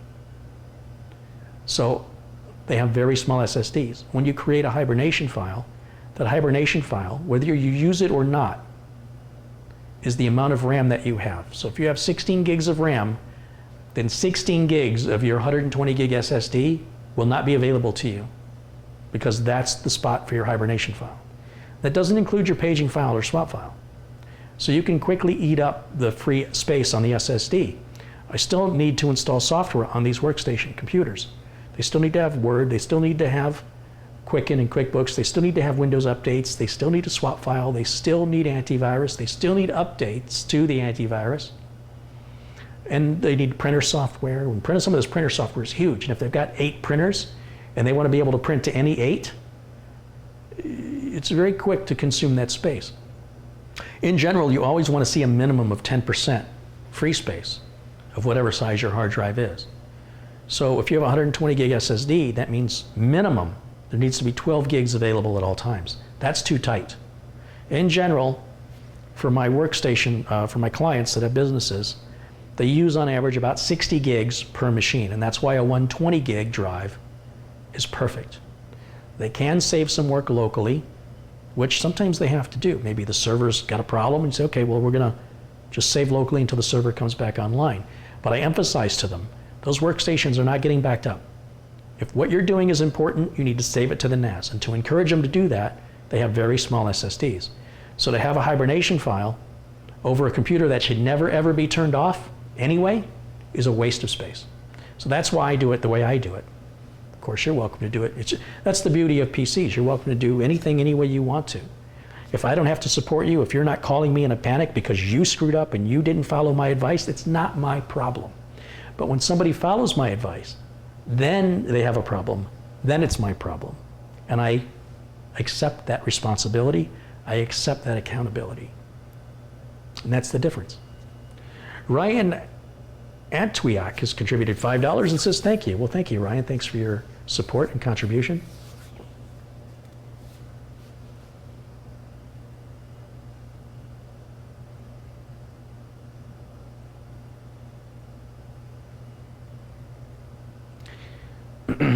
If you run a business, you'll quickly learn the cost of free software. So there's a very big discrepancy between people sitting at home watching YouTube videos and people running a business. And there are legal ramifications to running free software that you profit from as a business. Significant. You can be sued, you can go to jail. So this is not to be taken lightly There are people that are profoundly ignorant to how business works, and they only understand their own personal needs and think that applies to everybody in the world. And the fact is that the business world, and this was something that took me a while to understand when I first got into business. Like, why don't we just use this? They're like, we can't. I'm like, why not? I mean, we can't because you say we can't. So why don't you stop saying we can't? You're like, no. It's more complicated than that. You're oversimplifying how the world works. Come out of your garage, where the business world takes place. The business world is what everything goes around with. And you will soon find out that if you profit in any way from using free software, unless it's like open source, but generally speaking, if you profit from using free software, you owe the company that provided that software a percentage of your profits. And if the free software causes a problem that causes your company to go down, to have an unproductive day, there's no ramifications for you to sue them or hold them accountable to undo the damage that their software caused you. If you take the time to read an end user license agreement, it's very long and very complicated for a reason. It's not there for entertainment. It's not there to challenge you. It's there for legal protections. And so if you want to have those legal protections in a business, you would never use free software. If you care about your privacy, when you use anything for free, you're basically saying anything about me has no value, and so therefore I'm getting the software for free. You're paying a price for all software, I promise you. When the product is free, the product is you. It's that simple. And a business, the Software Business Alliance, if you go to their website, if you really think you know about this, I think you'll find that you have a lot misunderstood between working at home, doing your own thing, and being in a business. At least here in America, it's profoundly different situations. And so when I give my advice on YouTube, it's coming from that business perspective, because everybody easily knows, well, you could just go and do this for free, it's the same. I mean, that takes no brains. Anybody can say that. But it isn't the same. It's nowhere near the same. It's only the same because you don't know any better. So educate. This is why I make these videos, to help educate others, so that when you do enter the business world, and I hope you do, that you'll be better prepared and not kind of spun sideways like I was and have to learn it the hard way. I remember the boss just looking at me and shaking his head. And he's just like, yeah, you and I are going to have a talk. Because we were in a big meeting. And I was like, well, this is really easy. And he's like, no, it's not that easy. I said, yeah, all you got to do is this. Just do it. You and I are going to have a talk. I almost lost my job that day.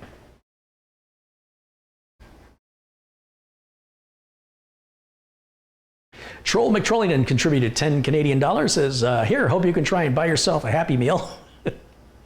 Thanks for your great insight and keeping it real. Thank you.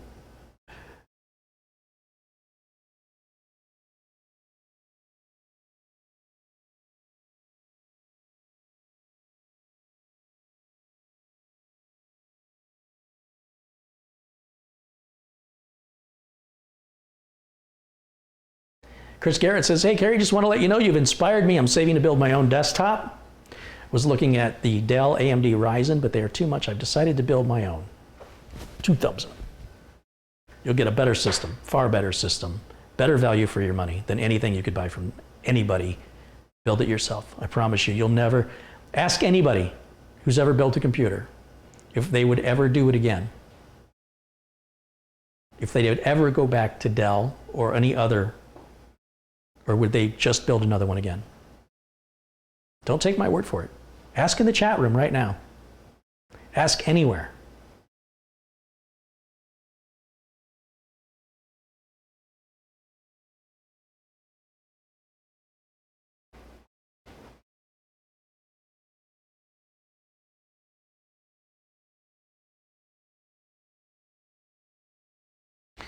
Sharon says, I made a donation on TechVets. Thank you, Sharon. Thank you. Not the first time Sharon has done that. I appreciate that, Sharon.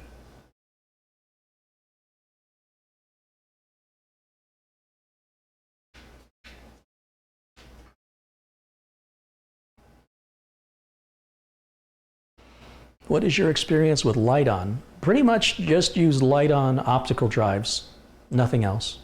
I haven't used any. I think I've seen a couple of light-on power supplies. Never had a problem with them, but never really recommended them either. So that's the only time I ever really deal with light-on is optical drives. And they're great optical drives. I don't have any problem with them. But it's not often I install optical drives anymore. And honestly, the cost difference between a light-on or an ASUS optical drive is usually nothing. They're usually the same price. And I'll tend to lean more towards ASUS. No particular reason, I guess.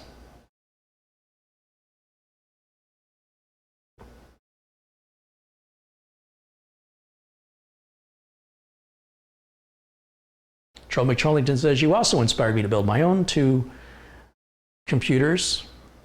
It's 2 motherboards in one case with a 2400G and an i3 8400 so I can play esports titles with a friend. Cool.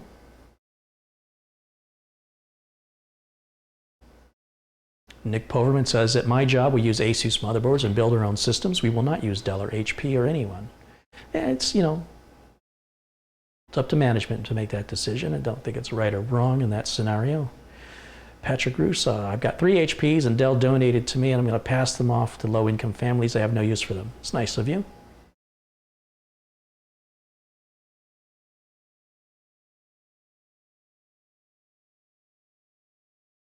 Nick continues, he says, we build micro ATX systems.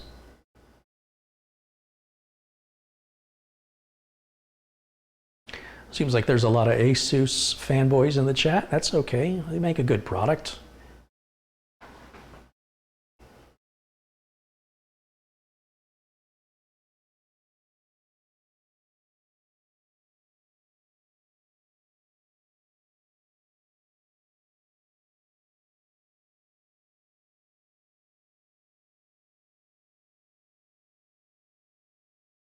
Just kind of going through some past comments here to make sure I'm looking through everything correctly.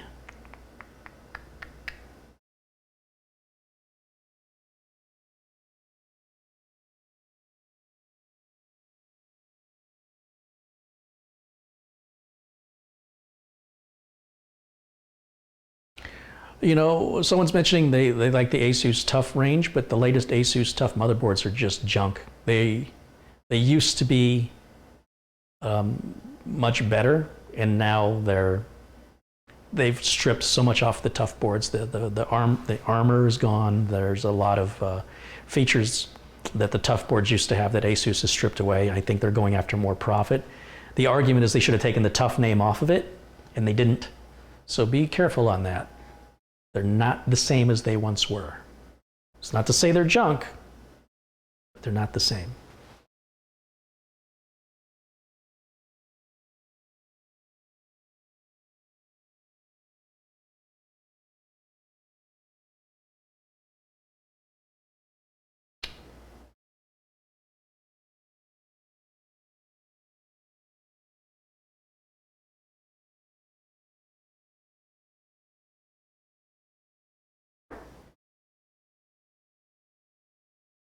You're going to start seeing Threadrippers get real cheap because the new Threadripper 2, will be coming out. So that means folks are going to want to get rid of their inventory. So the prices, expect those prices on Threadrippers to drop. There's a new 390 chipset being offered by Intel, which should discount the 370. Is it the 370 chipset? And that should be interesting. And what else was in the news? Graphics cards are pretty much back to MSRP. You can go back to evga.com and they'll sell you the card directly at MSRP prices, a limit of 2 per person. I suspect that this is a last grasp of higher prices. I'm seeing the same with SSDs. I'm seeing what appear to be deals on SSDs where they're taking $15 or $20 off. So there's like a 1 terabyte SSD you can pick up for about $250, I want to say. May not be the best write speed. Actually, there was no specs on it other than, you know, how can you complain for that price? But when I see these little price drops, it's usually an indicator that it's about to drop further. So I think I'm going to sit tight a little bit. I think graphics cards are going to get cheaper. I think this is a last-ditch attempt to squeeze out as much money as possible now that the shortage is, and I could be wrong. Let me be clear. I'm just suspecting that this is a last-ditch marketing effort that, hey, we got cards and we're selling them at MSRP. I'm starting to think that they got a lot of cards and they're just like a poker game. They don't want you to know. They don't want you to see their hand. I think they got a lot of them. And I think within a couple of months, prices are going to continue to decline. I think SSD prices are going to continue to decline. And I think we're going to start seeing RAM prices decline. So I don't know when, but I suspect within the next 3 months, prices for GPUs, SSDs, and RAM will in general, quote me on this, prices for GPUs, RAM, and SSDs will in general be cheaper in 3 months' time than they are today.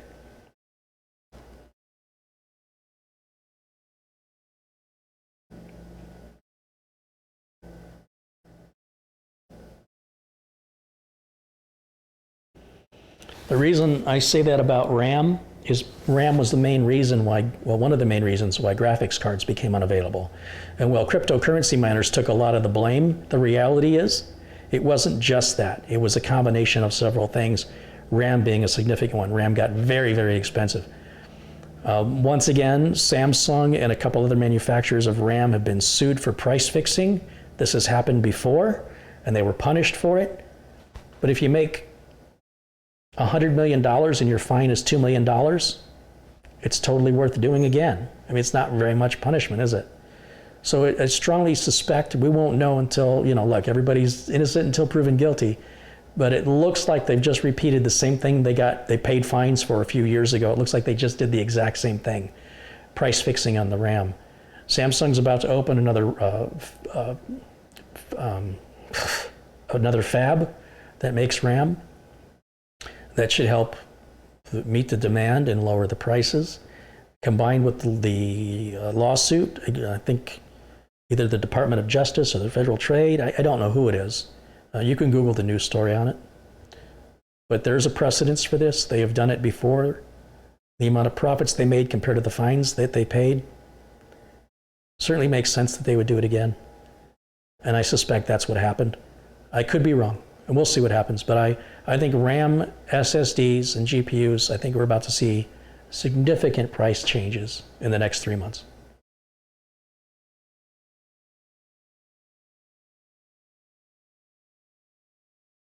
I think that the reason I say that is prices are already dropping, but they're not dropping enough. And I suspect it's just a last hurrah to gouge every penny they can while they can before the prices go back to what they were, which is very low profit margins. That's just the way the industry is. It was a matter of time before they got there anyway. And I think they're just sort of, when I take the dog out for a walk, he's really fast until he starts realizing we're heading back to home, and he starts walking slower. I think that's what these manufacturers are doing. They're doing like, oh, we know this is coming. We just want to put it off as long as possible, try and get as much of that money, but it's just a matter of time as competition says, we'll go a few dollars lower, and it just, before you know it, we're back to reasonable prices again. I'm predicting 3 months. I want to emphasize, it's just a feeling, it's just a hunch. It's based on the way my brain is processing the information that I'm receiving. I could be completely wrong. Let's find out.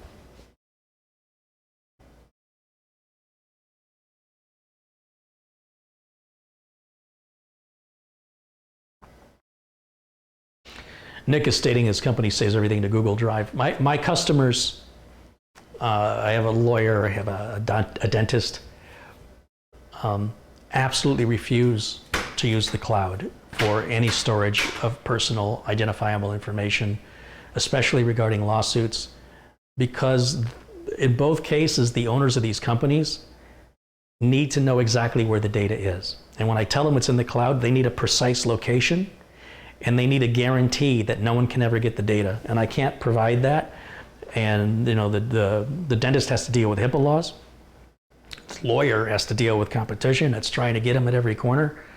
And so the only way we can guarantee that is to maintain the data in our own possession. And that cloud storage is not an option unless we create our own cloud. But then I have to reassure them some guarantee that nobody could hack into it. And the fact of the matter is, if any employee has the ability to access it, then they can be tricked through social manipulation, social engineering, to give up the password because they get an email that said, we're from the IT department and we need your password. That's usually where security fails. It's not on the technical side, but on the human side.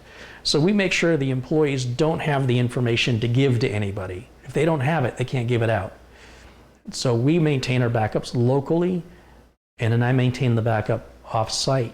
It's part of the service I offer for clients that absolutely have to have absolute certainty that the data cannot unknowingly fall into the hands of someone it doesn't belong to, through a mistake of an employee, or through the vengeance of an employee, or through a hacker that just hammers on them because there's a big lawsuit with multi-millions of dollars at stake, and they'll do anything to find out what the evidence is and destroy it, or prepare themselves to counter it in a court case. So it's an interesting thing. The cloud is a great solution for many people, but in some cases, it's scary.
I'm just looking here in the chat if anybody has any final questions. Looks like we're running about 3.5 hours on this particular vlog, if you will.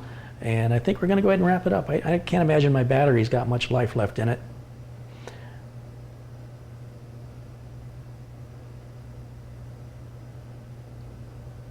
I do want to say I've opened this invitation up to my viewers before, and I'm going to do it again. And I will continue to do it as need be. If anybody wants to make a video showing off their system, if you want to film your process of putting the computer together, or if you've already put it together and you just want to show it off, explain what parts you're using and why you picked them, maybe what was the hardest part of the build, I would love to share that with my viewers. As quick as people are to criticize, when you give them an opportunity to make a video, only 2 people in the last 6 months have submitted me anything out of, how many total views have I gotten in the last 6 months? It's pretty interesting to me how quick people are on the keyboard, but when you say, okay, put your money where your mouth is, you do it. And I'm not doing it to challenge you. I'm simply doing it to encourage you to inspire others who maybe will relate to you better than they relate to me. Maybe the system you're building is unlike a system I've had built by a customer. Or maybe your trepidation or anxiety will be shared by others who have the same concerns, and you could put them at ease and maybe give them the confidence that I'm trying to instill that may be more effective coming from you. And I would love to share your comments, but I want it in video form, not in a comment in the comment section. And it's great exposure for you. If you're starting your own channel and you want a little jump start on it, you could certainly encourage people to go subscribe to your channel. I'm happy to share that video on my channel. I think it's great. I think we're a big community here, and I certainly want to encourage people to do what I do, to get on the camera and do it. I think the people that do it will have a profound understanding of how difficult it is, that people who haven't done it just can't appreciate until they do. And for the people who aren't willing to do it, yet remain critical, I don't feel bad when I block them, because I don't want to hear anything they've got to say if that's the only way they're willing to say it. So I think it's really mostly about inspiration. It's about connecting with others and really forming this solid community. That's my ultimate goal here, is that we have this virtual community of like-minded individuals who will support one another. Not be critical, not insult, but genuinely support one another. Don't insult somebody and say you're helping them. You are not. That can be found anywhere on the internet, honestly. If you want to be insulted and be told you're stupid, you can go anywhere on the internet and find that easily. What I want here in this community is something different and something special, but it's got to be done with your participation, and we can have it. The only thing that stops us from creating this community is people participating. So I really encourage you, if you want to make it, and it's not about making a video telling me how wonderful I am. I'm not asking for that. What I'm looking for are videos that will inspire others, and videos where you can sort of boast about your accomplishment.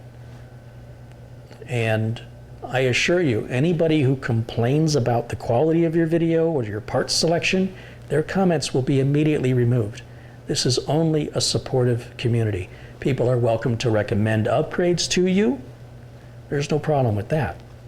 People are welcome to make suggestions, but not to imply in any way, shape, or form that what you did is bad, or what you did was stupid, or in any way disparage your efforts, because all honest efforts should be supported, encouraged, and applauded. And I'd love to hear from you guys in video form. Best way to do that is, you obviously have a YouTube account. You only have to upload a video. You can shoot it on your smartphone. You don't even have to edit it if you shoot it and you're happy with it. And put your face on camera. We want to see you. You don't have to give your full name. You can use whatever your YouTube handle is if that's what you want to do. And mostly want to hear about the repair you did, or the build you did, or the upgrade you did, and why you chose the parts you selected, and what you used the computer for, and what was easier than you thought it would be, what was harder than you thought it would be. I personally find it fascinating, and I think others will too. And like I said, if you want to promote your own channel and encourage people to do that in the video, I got no problem with it. So I hope to hear from you guys, and all you have to do is post a video and then put a link to it in the comment section below this video, giving me permission to share your content, and I will gladly post your video on my channel. That easy. What's stopping you? I'll see you next time. Bye for now.